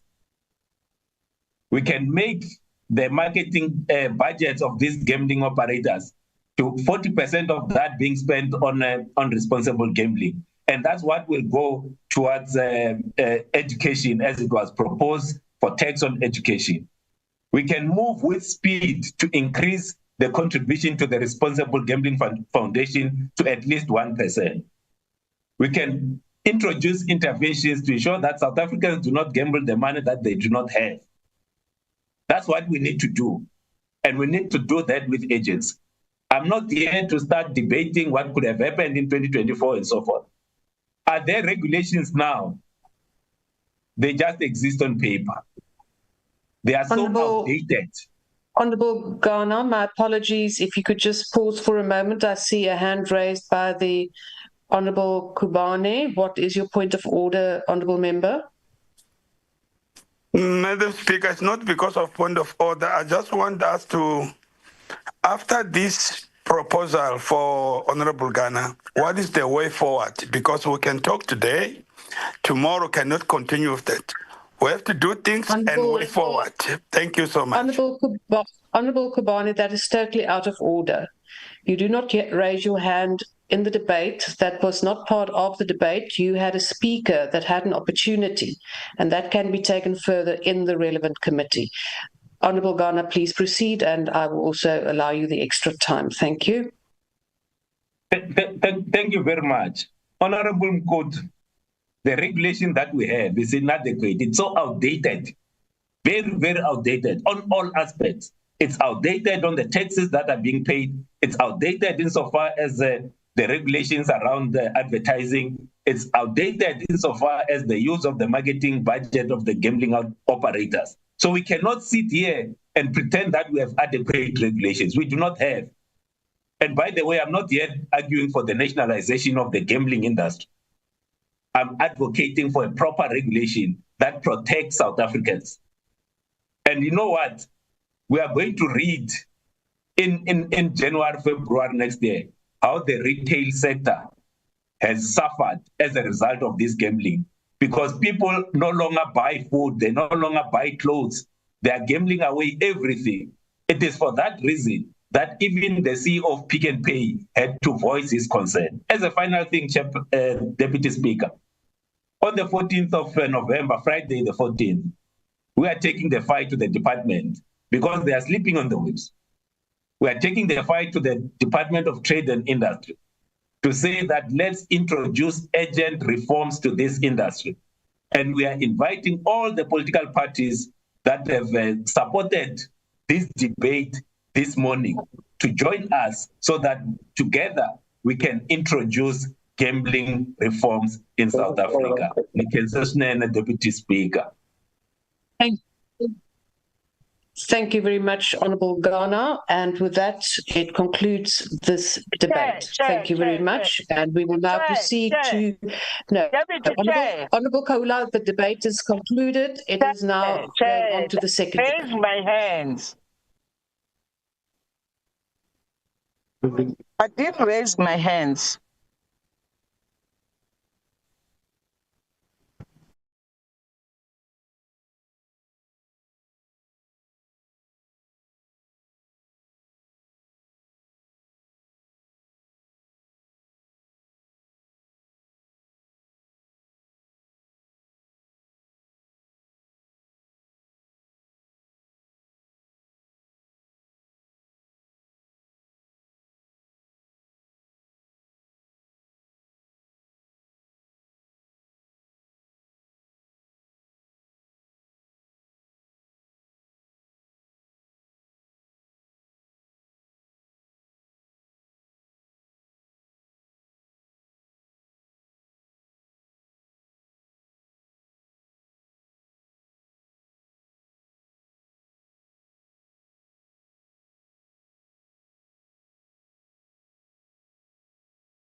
Is the meeting still on? Are we still on? Or have we adjourned? No, we are still on because we want the way forward. Yeah, we want the way forward. Where's the speaker? Where's the speaker now? Where is the speaker? Is the meeting still on? Good morning, everybody. Yeah. Good morning. Hi there. Sorry, everybody. Can you hear me? This meeting is supposed to take all day. Good day, honourable members. Sorry, this is Honourable Douglas. I've been asked to take over and to continue with the proceedings.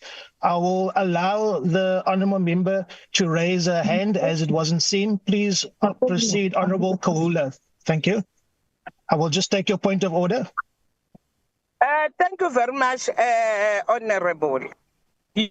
You know, ngifuna ukwazi ukuthi ithini way forward about these things ngoba dangerous. Phinde ngimbonge futhi no Honourable Gana ukuraise lento enjena. Two, nama joint utshwala buyababulala abantu. Next time we have to talk about those things. Okay, thank you, Honourable Kahula. Thank you very much. Your point of order is noted, but it's not supported.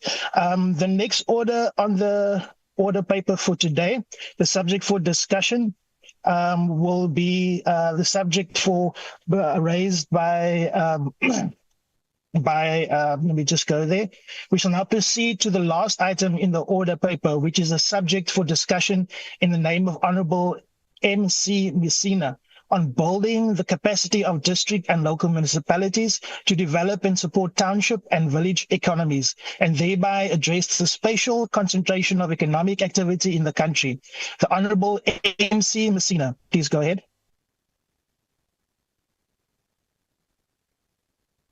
Honourable Masina.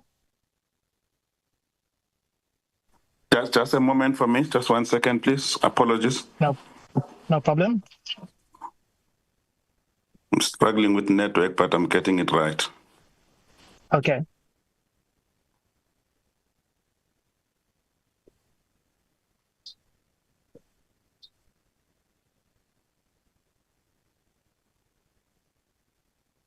Thank you very much. The Honourable Masina. Thank you. Yes, please proceed.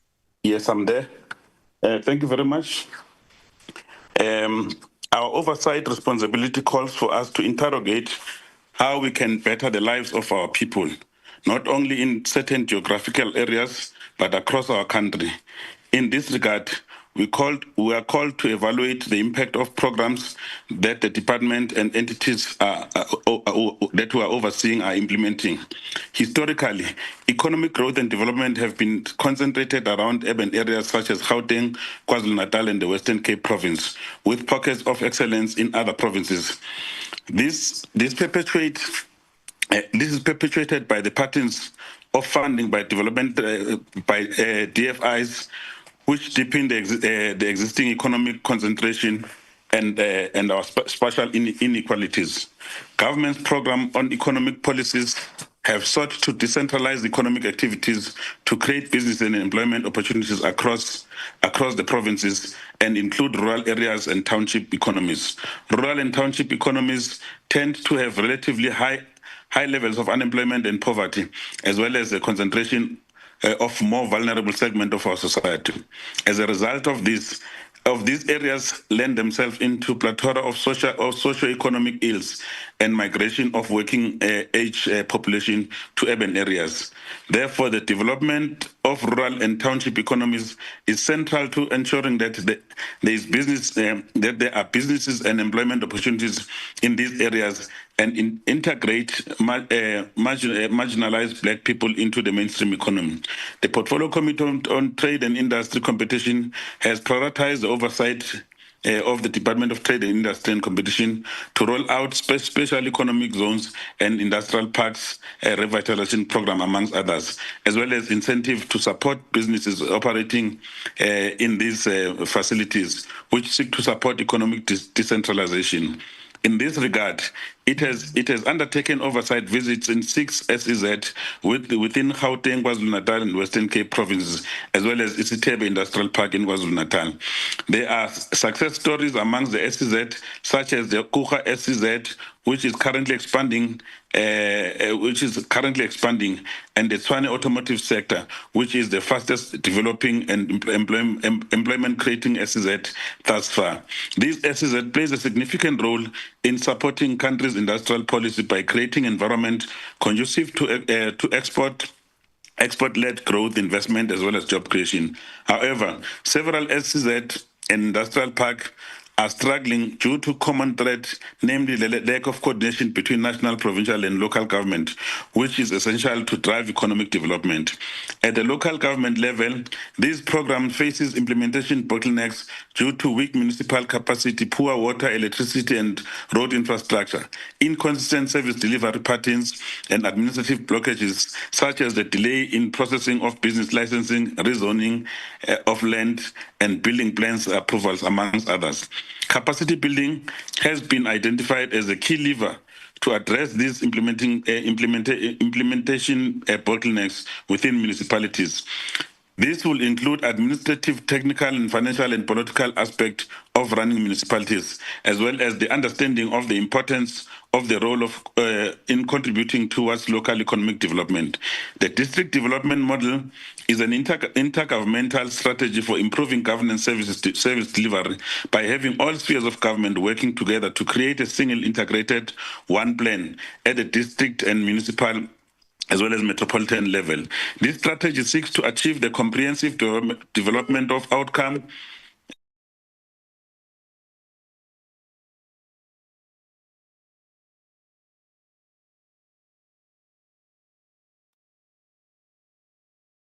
Honorable, are you there?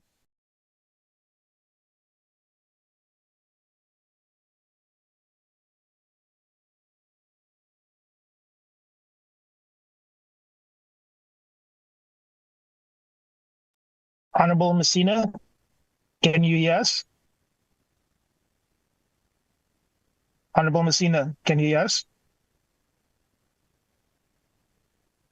I think we may have lost Honorable Masina.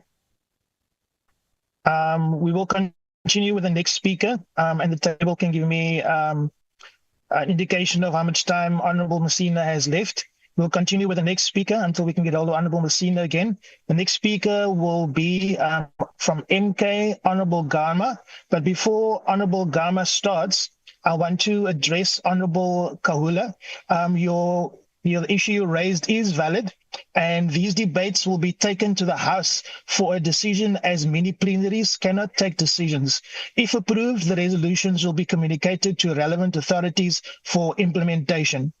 So please go ahead. The next speaker will be Honorable Gama from MK. Thank you. Thank you very much, Chair. Good morning. If you will allow me not to play the video so that the bandwidth can be preserved. Good morning, please proceed, honorable members. Gama. Yeah, good morning, honorable members, colleagues, and fellow South Africans. Today I bring you not just a policy discussion, but a bit of MKP Gogo wisdom. Gogo wisdom always said, a tree that forgets its roots cannot stand when the storm comes. And in many ways, that is our story. South Africa's economic tree has grown tall, but most of its roots are still planted in the cities, Johannesburg, Cape Town, Durban, the bright lights, the fast life, and the strong Wi-Fi. But beyond those skylines, in our townships and villages, life tells a different story, where service delivery struggles and hope sometimes travels long distances just to find a home. This is about the geography of inequality. This imbalance is no coincidence. It is the living memory of apartheid spatial planning, a system that concentrated economic activity in cities and left rural and township economies behind. Despite our progress, the lived experience of a township or village resident still falls short of that of a city dweller. Gogo wisdom also said, if you want to know the heart of a government, look where its people fetch their water. For most South Africans, government isn't something far away in Pretoria or Cape Town. It's the local municipality. That is where service delivery is felt, where dignity is tested, and where trust is built or broken. If we want transformation that people can truly feel, we must start where they live, in the districts, villages, and townships. We have what is called a district development model. It is supposed to be a one-stop shop where we have one district, one plan, and one budget. However, it has failed to do what it's supposed to do because people continue to work in silos, and we need to start working together. The DDM is supposed to bring government, business, and communities into one coordinated plan that is spatially just and inclusive, but a plan is only as strong as the people implement it. The DDM can only succeed if local municipalities have the capacity to deliver and the enterprise energy to grow. Our focus, therefore, must be on institutional capacity and enterprise capability. Institutional capacity means that strong local institutions are the backbone of any functioning economy. Without them, the body of government cannot stand. We have to invest in our municipal officials, planners, engineers, project managers, and financial managers. These are the people who make service delivery real. As Gogo wisdom used to say, you can't milk a cow if you don't know which end is which. That means creating local government academies to train officials, offering incentives for skilled professionals to work in rural areas, and building mentorship systems that link experienced leaders to young municipal talent. We must modernize planning. You can't fix what you cannot measure. Local municipalities need digital dashboards, spatial data systems, and real-time monitoring supported by partnerships with universities and research institutions. And no amount of data replaces trust. Transparent procurement, participatory budgeting, and citizen scorecards must become standard. When people trust their municipality, they stop protesting and start participating. That is what the MK thinks we should do. Now let us talk business, or as Gogo wisdom would say, bread and butter issues. If institutional capacity is the engine, enterprise capability is the fuel. For too long, township and village enterprises have been left outside the gates, excluded from credit, excluded from markets, and excluded from value chains. It is time to unlock that potential. We can create district-level enterprise funds that blend public, private, and community capital. Application processes must be simple and accessible. We can use mobile-based grant systems to open the door for entrepreneurs and close the door on corruption. The MK believes that we must begin locating manufacturing and processing facilities in rural and township areas. Why should every factory be in Ekurhuleni or Durban? Imagine agro-processing in Vambe, textile hubs in Bushbuck Ridge, light manufacturing in Lusikisiki. That is how we reduce rural to urban migration, by taking jobs to the people instead of forcing people to chase the jobs. We need to connect skills to opportunity.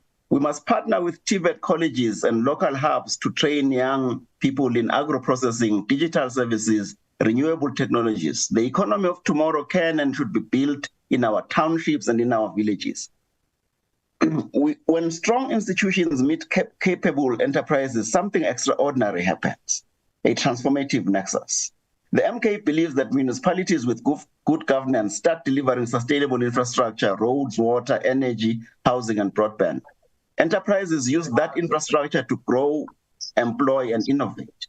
That partnership becomes the engine of shared growth, creating new economic actors, expanding the GDP base, and modernizing the nation from the ground up. As Gogo reminds us, if you water the roots, the fruit will feed everyone. Picture a model rural district municipality where young people code from a local innovation hub, where solar power lights homes and small factories, and where housing, sport, and culture bring people pride. This is not a dream, it is a developmental choice. If we invest in skills, infrastructure, housing, and recreation, we can create communities people want to live in, not to escape from. No one dreams of building a shack next to a freeway. People migrate because poverty pushes them away. Let's give them a reason to stay by bringing opportunity home. We must keep it real. But South Africans are built for hard work. If we can survive load shedding, we can survive anything. If we can queue peacefully at home affairs, we already have the patience for long-term development. All we need is focus, coordination, and belief. Believe that the next wave of growth will not come from Santin, but from Standerton, not from Umhlanga, but from Umzimku. Gogo wisdom teaches us that a home is not rich because it has money. It is rich because it has purpose. Our municipalities are the home of our democracy. If we build institutional strength, nurture enterprise capability, and invest in people and infrastructure, we will make that home rich in purpose for everyone. The future of South Africa's economy lies not only in its cities, but also in its districts, in its villages, and in townships, in the hands of ordinary people who are ready to build if we simply give them the tools. Let us make every municipality a place where governance works, enterprise thrives, and dignity is lived daily. And as Gogo would remind us, you don't need to leave home to find your future. If your future is being built right where you are, we must make sure that illegal foreigners who dominate the township economy can actually be rendered and managed in a manner and way that makes sure that the situation does not become volatile. It is high time we think outside the box and come up with a transformative agenda to not only arrest the current situation, but set new strategic pathways to make local citizens the center of their own economic transformation. District and local municipalities must be capacitated through special purpose local economic development agencies and dedicated funding from the national fiscals to play their critical role in social and economic upliftment. I thank you.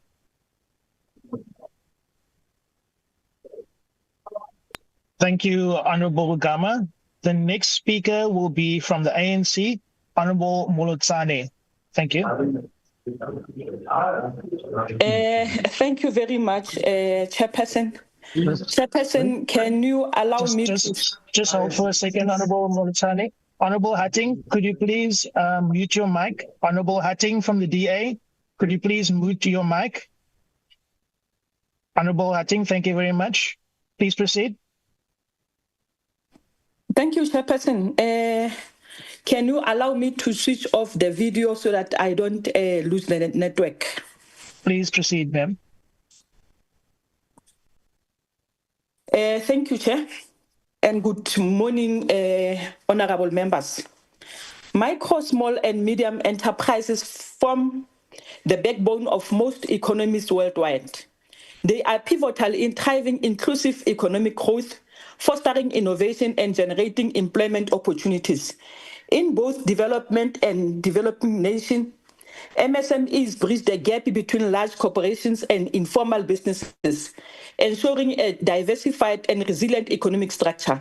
In South Africa, as in many parts of the world, MSMEs are increasingly recognized as critical instruments for reducing unemployment, alleviating poverty, and stimulating local economic development.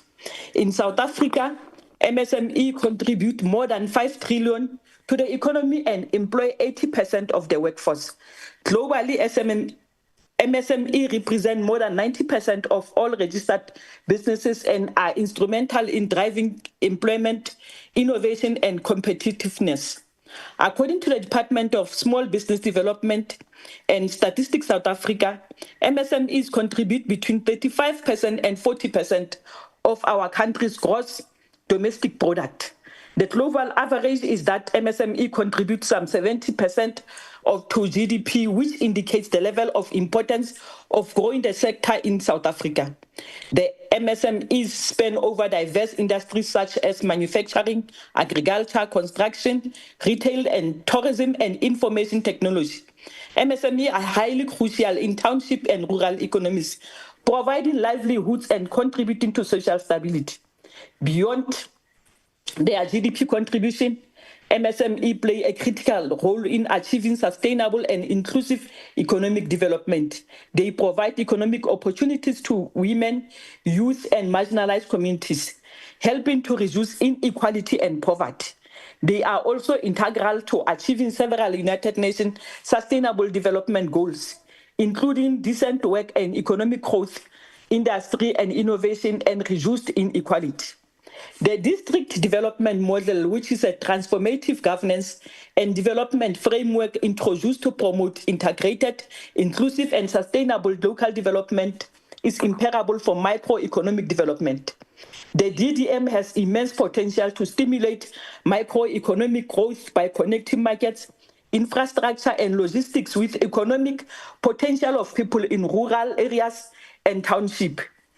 The DDM is vital to addressing South Africa's structural inequalities, spatial disparities, and the exclusion of rural and township economies from mainstream economic participation.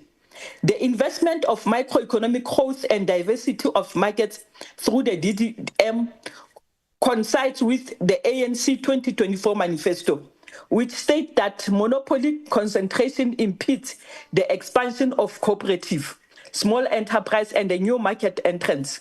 In order to support small businesses and cooperative in township and rural economies, we must make sure that these businesses are included across all value chains through public and private sector partnership, infrastructure development, procurement policies, skill development, and innovation. One way in which we can utilize microeconomic development through district and local companies to enhance the development of SMM is through industrial park and agro-processing zones. Industrial park and agro-processing zones are strategic instruments for promoting industrialization, inclusive growth, and economic information. They serve as catalysts for investment, innovation, job creation by providing structured environment in which businesses can operate efficiently and competitively. For developing economies such as South Africa, these zones are critical for diversifying the economic base, strengthening value chains, and enhancing rural and regional development. The National Development Plan projects indicate that by 2030, MSME will generate around 90% of all new jobs, demonstrating the significance of MSMEs in tackling South Africa's high unemployment rate. The strategic significance of MSMEs is absorbing labor is highlighted by this projection, especially for women, young men, and unskilled or skilled workers who are frequently shut out of formal possibilities. As the country works towards objective of the NDP, industrial park and agro-processing offer practical mechanism for revitalizing local economies, linking rural production with markets, and promoting export-oriented growth. In order for this to be achieved, we need to unlock venture capitals and low-cost loans for MSMEs. The financial ecosystem for MSMEs is often characterized by structural and systematic barriers. Traditional financial institutions perceive small businesses as high risk due to limited collateral, weak credit history, and uncertain cash flow. Consequently, many MSMEs struggle to access bank loans, when they do, they face high risk rates and enormous collateral requirements. The lack of adequate funding for MSMEs hampers their ability to start, sustain, and scale operations. Venture capital and low cost are essential financial instruments to address funding gaps, promote innovation, and support inclusive economic development. This mechanism not only provide capital, but enhance MSME resilience and competitiveness in a challenging economic environment. We are pleased to see that the state of the nation, the president highlighted that the state is increasing its assistance for the informal economy, which provide millions of employment and means of subsistence throughout our nation, as well as for small and medium-sized businesses. This entails simplifying financial for small organizations, opening up venture capital for rapidly expanding startups, and creating a legal framework that supports rather than hinders informal businesses. An effective MSME financing ecosystem requires both venture capital and low-cost loans. These two instruments complement each other. Venture capital support innovation-driven enterprise with high growth potential. Low-cost loans provide working capital and operational support to traditional and community-based enterprises. As ANC, we recognize and acknowledge the importance of venture capital and low-cost loans. Our 55th National Conference even decided that solutions are required to address the unfair lack of access to financial, especially MSMEs, women-owned businesses, and youth-owned businesses. As ANC, we acknowledge Small Enterprise Development and Finance Agency, SETFA, as an important entity in the department. SETFA is a one-stop institution providing both financial and non-financial support to small business and cooperative, and has a responsibility to foster sustainable enterprise growth, enhance financial inclusion, and accelerate local economic development, especially within rural and township economies. Financing MSMEs in rural and township economies through SETFA is essential for promoting spatially inclusive development. Township and rural areas tend to represent untapped markets and labor reserve that can contribute significantly to South Africa's GDP if adequately supported. SETFA intervention, which aims to localize economic growth, stimulate value chains, promote cooperative and social enterprises, and leverage the district development model, will profoundly support entrepreneurs within their communities, which will in turn reduce rural to urban migration and will potentially improve sectors such as agro-processing, manufacturing, and tourism through targeted finance and technical support. Through these strategies, SETFA became the key instrument for transforming rural and township spaces into vibrant, self-sustaining economic hub. Over past 31 years of democracy, our goal has been to bring this historical disadvantage closer to the mainstream economy for job creation and innovation. One of the key policy interventions for this integration has been the Township and Rural Entrepreneurship Program, which is an intervention by the Department of Small Business Development, which aims to stimulate and support entrepreneurship by providing financial and non-financial support to informal, micro, and small enterprises, including cooperative. The Township and Rural Entrepreneur Program plays a vital role in bringing the economic divide, enabling local enterprises in rural township economies to become competitive, formalized, and linked into broader value chains. By focusing on township and rural areas, the Township and Rural Entrepreneur Program ensure that small enterprise from historically marginalized community gain access to finance and formal markets. This is the key to economic transformation and addressing spatial inequality. This Township and Rural Entrepreneurship Program allows the department to support rural and township enterprises. And this support means jobs are created close to where people live. And this reduces pressure on urban migration and enabling more balanced regional development. As the ANC, we believe that one of the aspects that allows us to build an ethical... Honourable Member, your time has expired. Oh, thank you very much, Chairperson. Thank you very much. The next speaker will be from the DA, Honorable Kruger. You may take the floor. Geachte voorsitter, the Democratic Alliance is the voice of the entrepreneurs in our villages, small dorpies, and rural South Africa. We don't forget that it is in the dusty roads of our dorpies and rural villages and in the silence of empty spaza cells where the pulse of real economy beats. The spatial concentration of economic activity in our metros is no accident. It's a product of decades of underinvestment, poor governance, and misguided policy. BBEE have become burdens more than changing lives. Compliance regimes lock out the informal sector, the rural entrepreneurs without network coverage, trying to register a business in a town without a functioning LED office, don't need BEE. They need real economic empowerment for all. We must be wary of centralizing reforms to the presidency. Growing our economy and wipe out poverty essentially start from local governments up to the national government.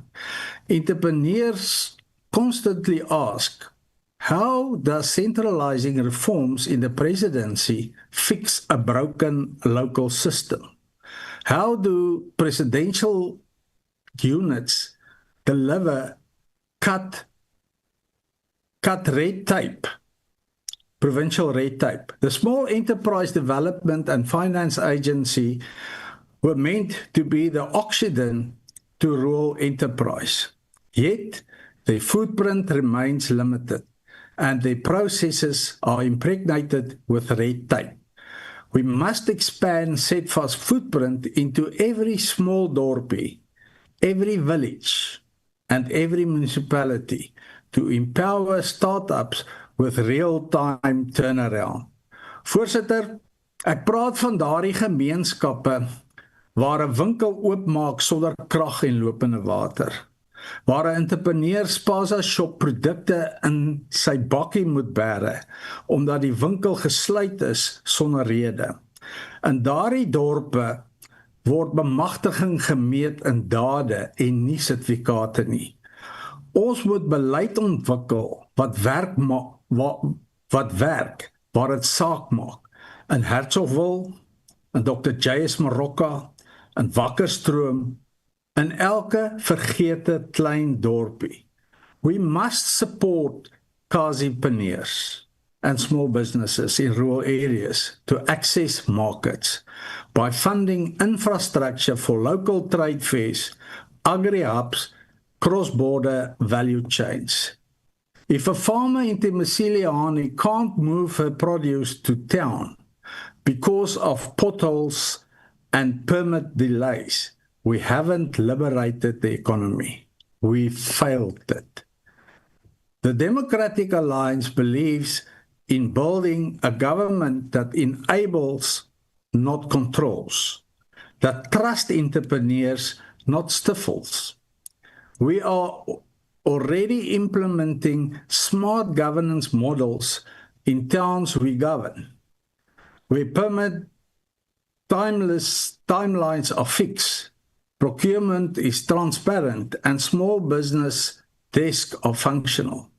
We must bring the same energy to the national stage. We want a village economy that thrives, that competes, that matters. Ons moet weer hoop bewerkstellig in ons klein dorpies en in landelike gebiede, waar 'n kind kan sien hoe haar ma se bakbesigheid groei tot 'n winkel.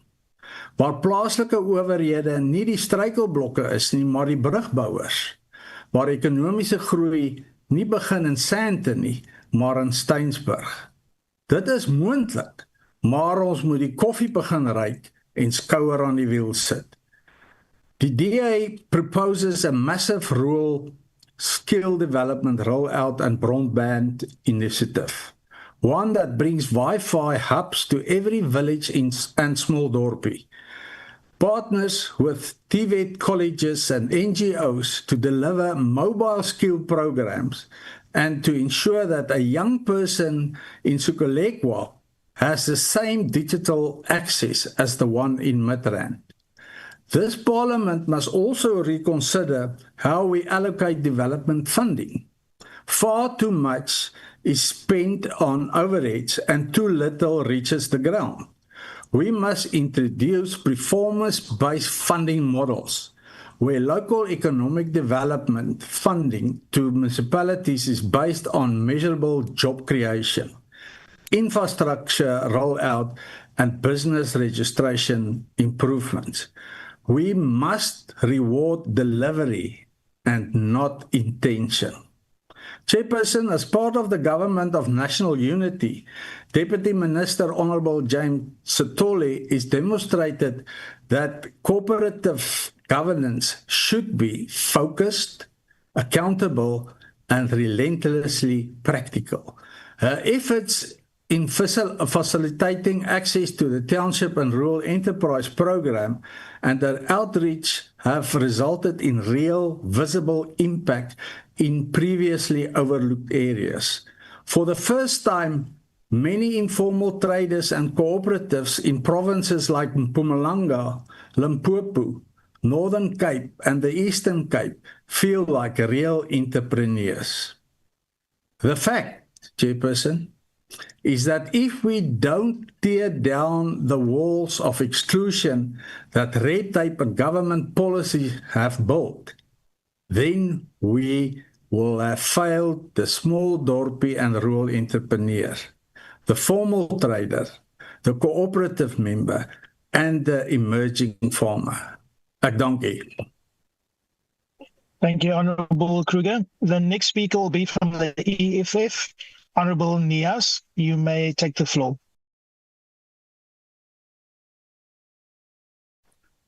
Thank you, Honourable Chair, fellow members of Parliament.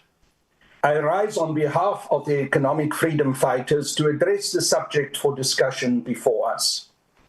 When issues addressed in this subject are approached in a manner that the EFF does, it is no longer mere superficial tinkering. It is a revolutionary tool for Black empowerment. Apartheid spatial design funnels wealth to urban elites while starving townships and villages. The Honourable Masina talked about deconcentrated economic development, but the ANC has failed for 31 years to do exactly that. In contrast, the EFF demands real economic-led economic empowerment, starting with land return through expropriation without compensation, which is our official policy, our cardinal pillar number one, and an absolutely critical key for justice. This must be channeled to strengthen local municipalities as engines of change. Apartheid spatial development remains a crime. It confines Black people to peripheral townships like Soweto and Khayelitsha, or to rural villages far from economic hubs. Unemployment exceeds 50%, infrastructure crumbles, and youth migrate to metros for menial jobs. This is no accident, Chair. It is colonial apartheid planning that hoards resources in white spaces. Rural minerals still enrich mainly white foreigners while Black communities stay poor. We must decentralize and empower local municipalities to distribute wealth and to build self-sustaining economies. The EFF insists that local municipalities are the frontline warriors. Our long-standing policy position has been that local municipalities can transform and must be strengthened without the inefficient layers of district municipalities, which just add another expensive layer of bureaucracy. We call for 50% of the national budget to be devolved directly to local municipalities for roads, water, and broadband that link townships and villages to markets. We propose economic development agencies, EDAs, in every region, specifically to empower local municipalities. This must include state teams of economists, engineers, and community liaisons to industrialize idle land for agro-processing, renewables, and cooperatives that create thousands of jobs. Our concrete proposals in order to achieve this are a 100 billion township and village economy revival fund, administered locally with strict oversight, a 50% local empowerment in the form of a 2.3 trillion infrastructure development pipeline so that township firms can build schools, clinics, and solar mini-grids. State agro-processing plants in every local municipality within 24 months, complete with training in coding, welding, and sustainable farming. Spaza shops must become formal suppliers, and backyard mechanics must become manufacturers.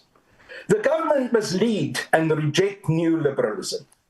The EFF's socialist vision must be embraced, with the nationalization of key sectors and redirecting profits to municipal programs that support township traders. In Johannesburg, MMC for Public Safety, Dr. Mpini Tswaku, has restored safety to our communities and was named the best MMC for 2024. While MMC for Health and Social Development, Councillor Eni Makafola, delivers 24/7 clinics such as the upgraded Naledi facility. In Tshwane, MMC Councillor Obakeng Ramabodu launches projects for food security. And in Ekurhuleni, MMC Tembimsani improves township water and sanitation. Yet the so-called government of national unity corruption under the largest party of the coalition, the ANC, continues unabated, perpetuating corrupt audits and elite captures. Instead, the EFF demands accountability, an end to cadre deployment, and properly balanced and regularly audited budgets. Youth unemployment at 62% is a ticking time bomb fueled by spatial apartheid. Building local municipality capacity that will empower and create jobs will diffuse it, turning townships into industrial hubs and villages into export powerhouses. This is Black economic empowerment in action. Government assisting the people, returning land for productive use, and decentralizing wealth to the grassroots. The struggle indeed continues until justice and economic freedom in our lifetime will be spatial, with grassroots-directed economies and real. Thank you.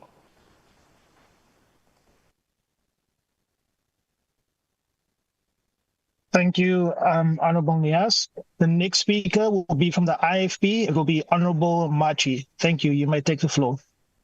Thank you, Honorable Chairperson. The Inkatha Freedom Party welcomes and supports this important debate. It comes at a time when our nation is actively working to transform the local government spheres into a true engine of inclusive growth and development. As a party that believes in servant leadership and people-centered governance, the IFP recognizes that building the capacity of municipalities is key to unlocking the potential of our townships and villages. These communities hold immense entrepreneurial energy, cultural richness, and untapped economic potential. What they require is the right support, and this is precisely what the government, through the Department of Cooperative Governance and Traditional Affairs, is determined to provide. Honorable Speaker, under the leadership of the Minister of Cooperative Governance and Traditional Affairs, Honorable Minister Sabisa, the department is driving a renewed focus on strengthening local government capacity, not only to deliver basic services, but also to stimulate sustainable economic development at the grassroots. This includes professionalizing local government to ensure that municipalities are staffed by competent and qualified officials. The IFP fully supports this shift towards merit-based recruitment and continuous skills development. Investing in local infrastructure because roads, water, sanitation, energy, and digital connectivity form the backbone of thriving townships and villages' economies. Enhancing intergovernmental cooperation so that municipalities, provinces, and national departments work in harmony to channel resources where they are needed most. Partnering with traditional leaders and community structures, we strongly believe that Amakosi must play an active role in planning and implementing development in rural areas. Their leadership and insight are invaluable to inclusive growth, empowering small and emerging enterprises by facilitating access to finance, skills training, and local markets. Through these initiatives, our townships and villages can become hubs of innovations, production, and job creation. Honorable Speaker, we remain encouraged by the ongoing efforts to rebuild trust and capacity within the local government sphere. We are seeing a growing recognition that municipalities are not just service providers, they are catalysts for development and opportunity. With sound leadership, strengthened institutions, and active community participation, we can transform the spatial and economic landscape of our country. We can ensure that young entrepreneurs in Nongoma, Ulundi, or Tohando has every opportunity to succeed right where they are. The IFP is confident that working together through capable municipalities, empowering communities, and visionary leadership, we can build a South Africa where prosperity reaches every township and every village. I thank you, Chairperson. Thank you.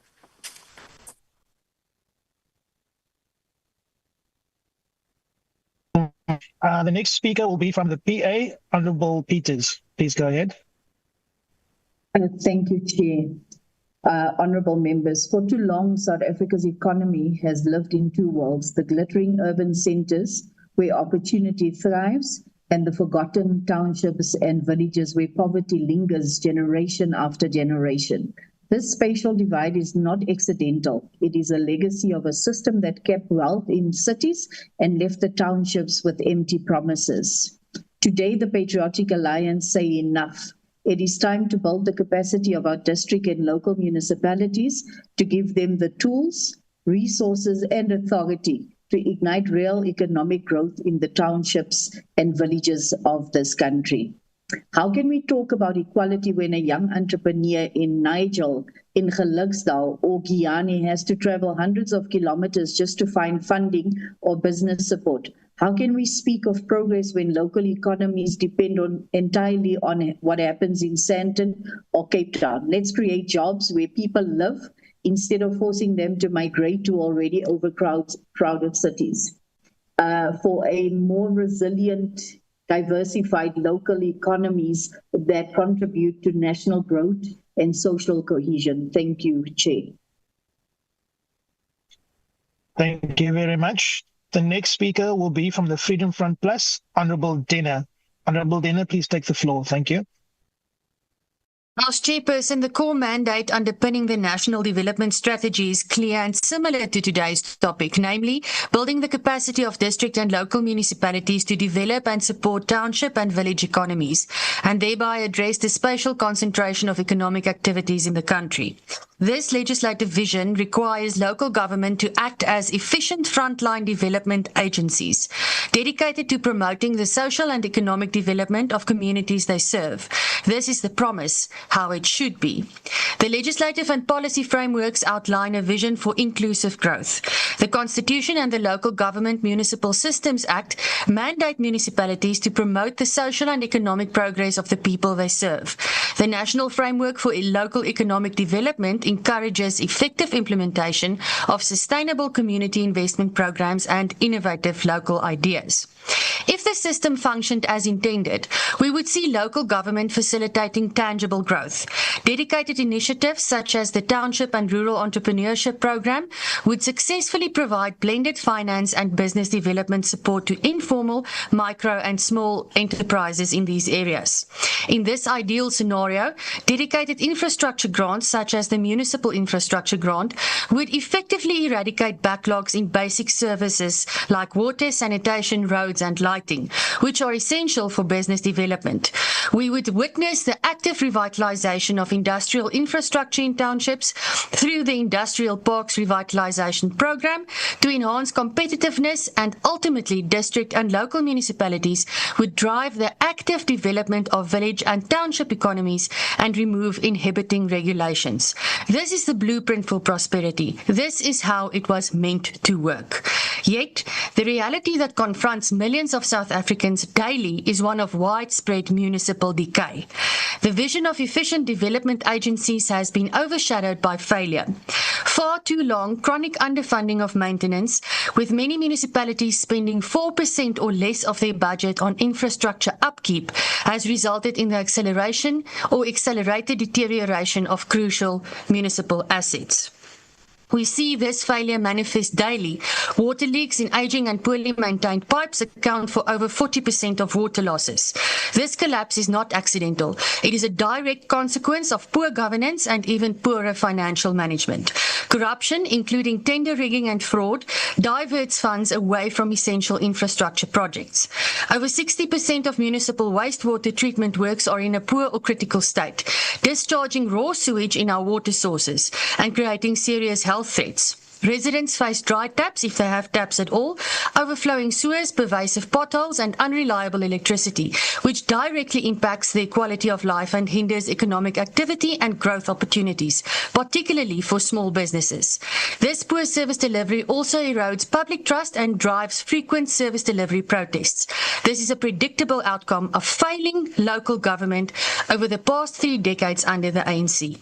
But despite the squalor, decay and the crippling difficulties imposed by unreliable services and poor local government, South Africans demonstrate an incredible, often overlooked resilience every single day, making livelihoods and driving commerce through sheer determination. Now, imagine the potential if that immense individual resilience was supported by a caring, competent government with the actual political will to improve our municipalities. What are the possibilities? I thank you.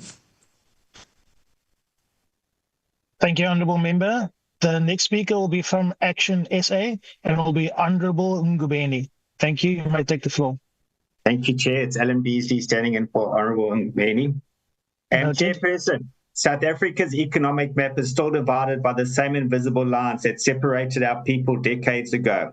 Economic activity remains heavily concentrated in a few urban nodes, while township and rural villages where most South Africans live remain disconnected from opportunity, growth, and meaningful development. If we are honest, Honourable Chair, we have failed to bring the economy closer to the people. The reality is that most local and district municipalities lack the capacity to drive local economic development. The very institutions meant to enable growth are paralyzed by cadre deployment, corruption, and incompetence. The Auditor's General reports tells a consistent story. Billions in irregular expenditure, collapsing infrastructure, and empty economic developments. Are you okay there, Alan? Sorry, Chair? Honourable, we were just disturbed. Could all members please mute their mics? Please continue, Honourable Beasley. Thank you, Chair. The Auditor General reports tell a consistent story. Billions in irregular expenditure, collapsing infrastructure, and empty economic development units that exist only on paper. Action SA has long said that South Africa cannot grow its economy without fixing local government. This can be done through professionalizing municipal administration, restoring fiscal discipline and accountability, enabling local economic ecosystems, and unlocking land and infrastructure while supporting township and village entrepreneurs. Honourable Chair, we cannot speak about township economies and municipalities that cannot even fix a pothole or issue a trading permit without corruption. We need to create a local environment where people can start a business, employ others, and grow, similar to what we have done in Tshwane under Dr. Nasipi Moya, South Africa's favourite mayor. We envision a South Africa where every town, township, and village becomes a centre of productivity, not poverty, where a young entrepreneur in Guyane or Kwamashu has the same chance to succeed as someone in Sandton, because their municipality works, because their roads work, and because their government works. Action SA stands ready to do what this government has failed to do for 30 years, to build a capable state that delivers, municipalities that serve their people, and an economy that finally includes those who have been left behind for far too long. I thank you, Chair. Thank you, Honourable Beasley. The next speaker will be from UDM, Honourable Nontenja. Please take the floor. Thank you, Honourable House Chair. Building the capacity of district and local municipalities to develop and support townships and village economies is not just important, it is a necessity for South Africa's future.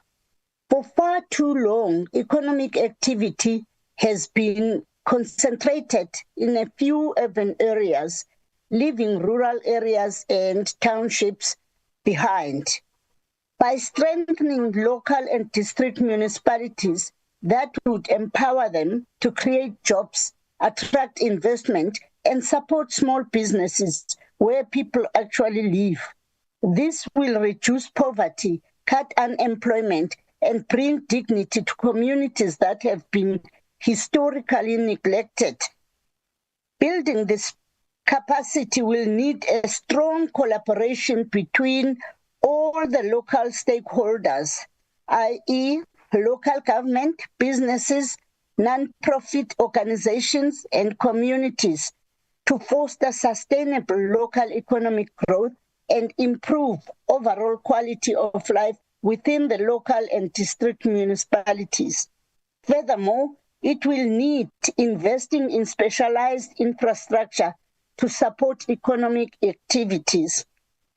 The initiatives must be adaptable to national and global economic changes and designed to help local areas respond creatively to the changes. Most of all, municipalities have to do away with cadre deployment and employ people on merit. A strong local government means better service delivery, improved infrastructure, and inclusive economic growth. If we truly want to build a better and equal South Africa, the change must start at the local level. We need a bottom-up approach. I thank you, Chair. The next speaker will be from the ANC, will be Honourable Mosekatse. Thank you, Honourable. You may take the floor.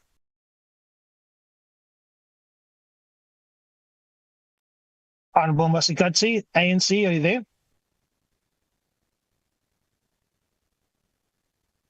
The Chief Whip of the ANC is Honourable Mosekatse. Thank you. Okay. Yes, thank you, House Chair. It's Honourable Ngozi. I will stand in for Honourable Mekati. Honourable Speaker. Noted, please proceed. Honourable Speaker, Honourable Chair, during the October month, peace-loving South Africans and progressives all over the world commemorated the life of revolutionary giant and an internationalist par excellence, Comrade O.R. Tambo. This visionary icon of our liberation fought tirelessly against the brutal and the barbaric system of oppression and institutionalized racism in this land.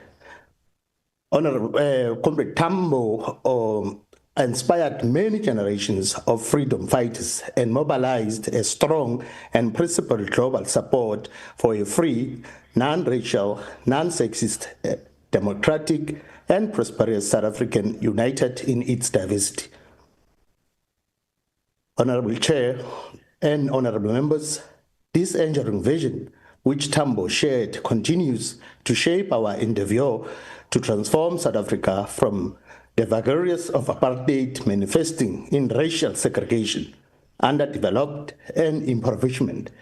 Our principal task is to dismantle the colonial and apartheid legacy and transform our country and place it on a developmental path where there shall be shared prosperity for all and common pursuit of our collective destiny. Honorable members, the African National Congress has an abiding commitment to build a distributive economic environment for thriving enterprise development across the rural and township landscape. Our manifesto commitments, as reinforced by the marching orders articulated in the seminal January 8 statement of the ANC, remains building inclusive economic growth. Economic inclusion is a necessary precondition for the success of transformation agenda for the current and future generations.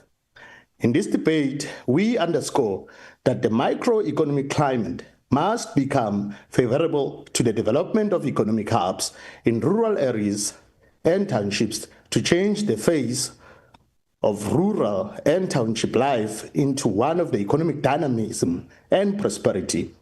Economic policy frameworks must support and enhance township and village economies to unlock the untapped potential of entrepreneurial opportunities and skills. This calls for direct investment in these economic segments to boost and upscale the nascent productive sectors. Honorable members, international experience confirms that small, medium, and micro enterprises contribute significantly to the GDP and job creation. In fact, it is recorded that SMEs contribute approximately around 40% to the country's GDP and account for 50% of formal employment and continues to expand each year. This net effect of this trend is economic empowerment, which impacts on the relations of production, reduces unemployment, and fights poverty. According to a report from the Department of Trade, Industry, and Competition, businesses in and around the townships and rural townships are operating in various sectors, including property, retail, tourism, and manufacturing. Some examples of these industries and products include agro-processing products such as castor oil, fruit juices, condiments, clothing, textiles, leather, and footwear. Manufactured products include man-made fibers, textiles, toweling, clothes, cotton, yarn, and footwear. Steel and metal fabrication products include a variety of fabricated components, mainly used in construction and automotive industry. Retail products include cosmetics and beauty products. They are the hair products, groceries, fast foods, building materials, fuel, pharmacies, and poultry. Mining and mineral beneficiation products include mined coal, lignite, and precious fine chemicals. Machinery and equipment products include manufacturing of mining and construction equipment, pumps, compressors, taps, and valves. Importantly, these sectors require support to scale, and surely as the sector grows, it also improves competitiveness of local economic subsectors on the global market. Therefore, an enabling environment must be created to play a more catalytic role in the economic development in marginalized communities. As we continue to dismantle the tyranny of colonial economic duality and the tale of two nations, A recent study on the state of SMEs reflects a stark spatial disparity which we must overcome. The report shows that the geographic distribution of SMEs highlights significant disparities in access to resources and markets. Gauteng leads with 34.6% of SMEs, followed by the Western Cape with 31.3% and KwaZulu-Natal with 15.1%. Provinces such as the Northern Cape with 1.1% and the Northwest with 1.8% are starkly underrepresented, reflecting a concentration of entrepreneurial activity in major economic hubs. It behoves the democratic government to actively direct infrastructure development in the form of physical road, rail, and other logistic networks to stimulate the economic activity and operating environment for SMEs in townships and villages. This concentration of economic activity and by extension investment requires a fundamental shift in thinking about development and investment orientation. In fact, the uneven distribution exposes disparities in the infrastructure, market access, and institutional support. In concrete terms, the urban-rural divide persists as urban areas, particularly in Gauteng and Western Cape, benefit from the robust transport networks, financial services, and high concentration of skilled labor, all of which attract and sustain businesses.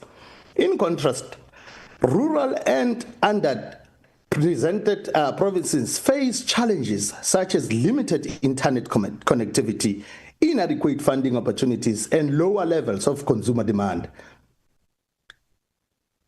Honorable members, under successive ANC governments, there have been a focused attention to development of spatial initiatives to shift from concentration of economic activities in few urban areas through the industrial development zones, special economic zones, as well as industrial parks. These interventions need to be intensified and distributed across the different districts and secondary cities for balanced development. It is in this respect that an overarching microeconomic approach that is echoed on an aggressive industrial policy plays a vital role. It is vital that the industrial base is developed in the townships to enhance upscaling of local enterprises in townships and rural communities. Honorable members, there is a commendable work of infrastructure and diversification of our industrial footprint. We can report that under the Critical Infrastructure Program, the CIP, the DTIC supports infrastructure development in a state-owned industrial parks as part of the state-owned industrial parks revitalization program, the IPRP. The IPRP is considered one of the DTIC's key interventions, promoting decentralization of industry to less developed areas and within the rural and township economies. Honorable members, in this regard, over 823 million was dispersed to 15 industrial parks located in and around townships, rural towns since inception of the industrial parks revitalization program in 2015-2016. Funding was provided for road infrastructure, security upgrades, installation of sewerage, water and electricity infrastructure, and a refurbishment of top structures. 24 construction phases were conducted on the 15 industrial parks, which employ an estimated 64,023 people in November 2024. We are revising the spatial distortions of apartheid, and we are advancing the integrated spatial development, and we will not relent on this mission, honorable members. There are different models of rural and township businesses development, which include enterprise building, franchise, joint venture model. All these models demand business support and investment in order to make the meaningful economic impact beyond the current levels.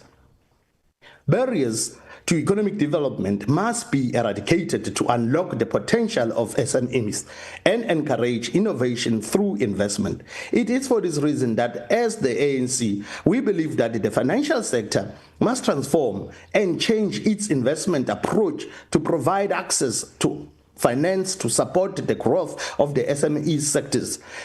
In the same vein, we continue to advocate that the development finance institutions must also create a financing ecosystem for SMEs. Thank you, Honourable Member. Your time has expired. Thank you, Chair. Thank you very much. The next speaker will be from the DA, Honourable Wakelin. You may take the floor. Honourable Chairperson and Honourable Members and fellow South Africans. The question we need to ask is, has any of the ANC's intervention in the last 31 years impacted economic growth and development in township and villages? The answer is a resounding no. We can see the state of most townships and villages. There is a clear history of neglect, political patronage, and infrastructure collapse. Honourable Chairperson, the DA agrees with the goal of growing township and village economies to uplift and eradicate unemployment. But we reject the methods that has been used in the last 31 years. Because after 31 years, it is very clear. South Africa's ANC-led municipalities are not failing because people lack potential. They are failing because the ANC government has stripped municipalities of power, professionalism, accountability, and political interference. Firstly, the question is, how do we turn this around? Good governance is the starting point, Chair. Honourable Chair, you cannot build a township economy on broken roads, irregular supply of water, and unreliable power. As it stands, we have over 160 municipalities that are in financial distress. Many cannot pay creditors, and many cannot deliver even basic services. This is not a financial problem, it's a governance crisis. To grow local economies, we must first fix local government. What does it mean? It means that we appoint staff based on merit, not political connection, enforcing clean audits and financial discipline, and ending cadre deployment once and for all. Where the DA governs in Midvaal, Drakenstein, Stellenbosch, and Cape Town, clean governance has attracted investors, created jobs, and restored hope. And it is for this reason. And the reason for this is simple. Good governance lays the foundation for good economics. Second, importantly, the DA's position against the district development model, the DDM. Honourable Chair, let me be very clear. The DA rejects the DDM. We see it for what it is, a centralized power grab that violates the Constitution and undermines municipal autonomy. The DA's objections are clear. One, it violates Section 1514 of the Constitution, which says national and provincial government may not impede on a municipality's powers. Two, the DDM makes provision for the ANC to impose and control larger districts with a one plans and one budgets model on municipalities that they don't even govern. This will be a disaster, in particular where the DA governs. We cannot allow that. The DDM is ineffective, bureaucratic, and costly with no proof of success from any of its pilot projects. What the DDM also does is ignores local realities, forcing every community into a centralized plan. However, Chair, the DA has real solutions for this fundamental problem of growing township and village economies. As a principle, the DA's economic justice policy ensures and mandates local economic growth in stark relation of the current ANC BE model by comparison. The current BE model targets elites, a small group of people, whereas the DA's policy targets the vulnerable and the disadvantaged. The current BE model enables corruption and patronage, whereas the DA SDG model identifies areas of need and disadvantage. It makes it more difficult for benefits to go to those that have not worked for it. The current BE model follows a very narrow criteria, which ignores the many economic, environmental, and social contribution the private sector can make, whereas the DA's economic policy has 17 SDG goals, which, when it's achieved, will result in an inclusive and sustainable society. The current BE model deters investment by private companies, in particular townships and village economies, but the DA's sustainable economic policy has huge potential to drive returns as investors shareholders, and analysts look for companies with strong SDG awareness and commitments. The DA's policies are clear: local power for local economic growth. We believe the decentralized power, build capacity where people live, unleash the energy of local communities. We advocate for a professional local government, hire skilled, ethical officials through an independent process, out of the reach of politicians. Develop more powers towards housing, transport, policing, and energy to capable municipalities. Decisions must be made closer to the people. Then also, Chair, we need to cut the red tape. Municipalities must simplify bylaws, streamline their permits, and open procurement to township and villages so that SMMEs can compete fairly. We also need to reward performance. Municipalities that deliver should receive more support, not less. Chairperson, that is how we enable entrepreneurship in a township and villages. This is how we restore confidence. This is how we grow local economies from the ground up. Our townships and villages are not spaces of despair. They are engines of potential. What our entrepreneurs need is very simple. They need infrastructure that works. They need access to markets and finances, as described by the DA's economic justice policy, which is an alternative to the BEE. They need real partnership and not to be dictated by some oblivious government that lives far from the realities of the day. When municipalities are functional and transparent, investors come, jobs are created, and hope returns.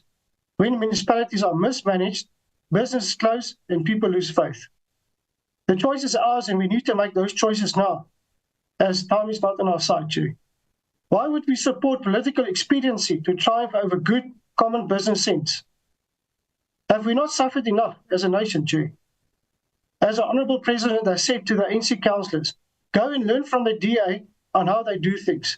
We have said, and we have said again, we open our arms and we invite whoever wants to listen and to learn and to experience of the DA way.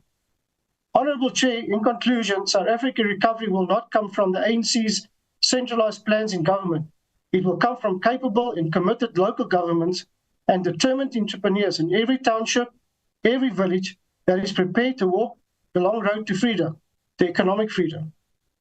The ANC's DDM wants to centralise control. The DA wants to empower communities. The DA choose decentralisation over domination, partnership over politics, and freedom over control. Let us build municipalities that work, economies that include, and a South Africa that grows from the ground up. I thank you, Chair. Thank you, Honourable Wakelin. The final speaker for the day will be the ANC, Honourable Masina. Honourable Masina, you may have the floor.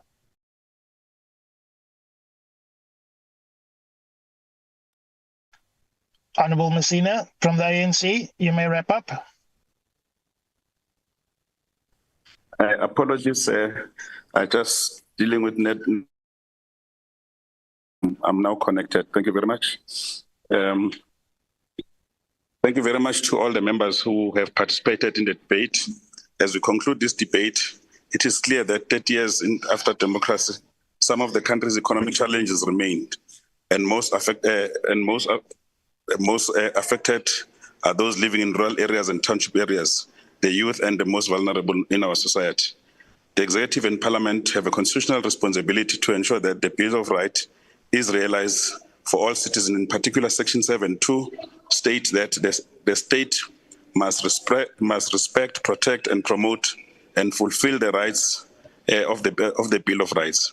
In addition, Section 9.2 states that equality includes full and equal enjoyment of all rights and freedom. To promote the achievement of equality, legislative and other measures designed to protect and advance persons and categories of persons disadvantaged by unfair discrimination may be taken. This is the foundation upon which we must build our society. Therefore, inclusive economic growth is imperative. Hence, building the capacity of district and local municipalities is critical to develop and support township and village economies, and thereby addressing spatial inequalities in the country. Notwithstanding that, there are other role players, including national and provincial government, that must also fulfill their responsibilities to ensure coordinated service delivery. Beyond spatial economic challenges, it is also evident that the country has not transformed to acceptable levels despite efforts to do so. Therefore, it is important that we remain committed to economic transformation and inclusion. In this regard, it is important that we continue implementing the broad-based Black economic empowerment. I know that the DA is very much opposed to this, but we are not going to back down in terms of ensuring that we promote Black economic empowerment in terms of the Act. As a key legislation framework, one of its objectives is to facilitate broad-based Black economic empowerment by increasing effective economic participation and Black-owned and managed enterprises, including small, medium enterprises and cooperatives, and enhancing their access to finance and non-financial services. One of the challenges faced by the Black Economic Empowerment Program has been the access to finance by Black individuals. One of the elements is an enterprise and supplier development, which has not fully had a desired impact of integrating Black business into its supply chains. The Transformation Fund, this is being launched by Minister Pakstow now as a concept, seeks to address the shortcomings of accessing funds to enable such economic transformation, supply chain integration, and spatial redress.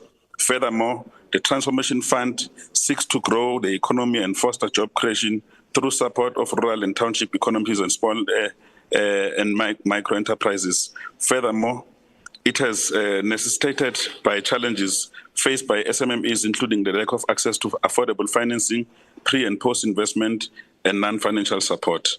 In addition, the development finance institutions such as the DBSA as well as the IDC should play a crucial role in building municipal capacity, offering project development and technical support, enterprise finance, and funding models to municipalities and enterprises. This is necessary to enable the economic infrastructure upon which the development of SEZ, which I spoke about, and industrial parks and other economic activities in rural areas should occur.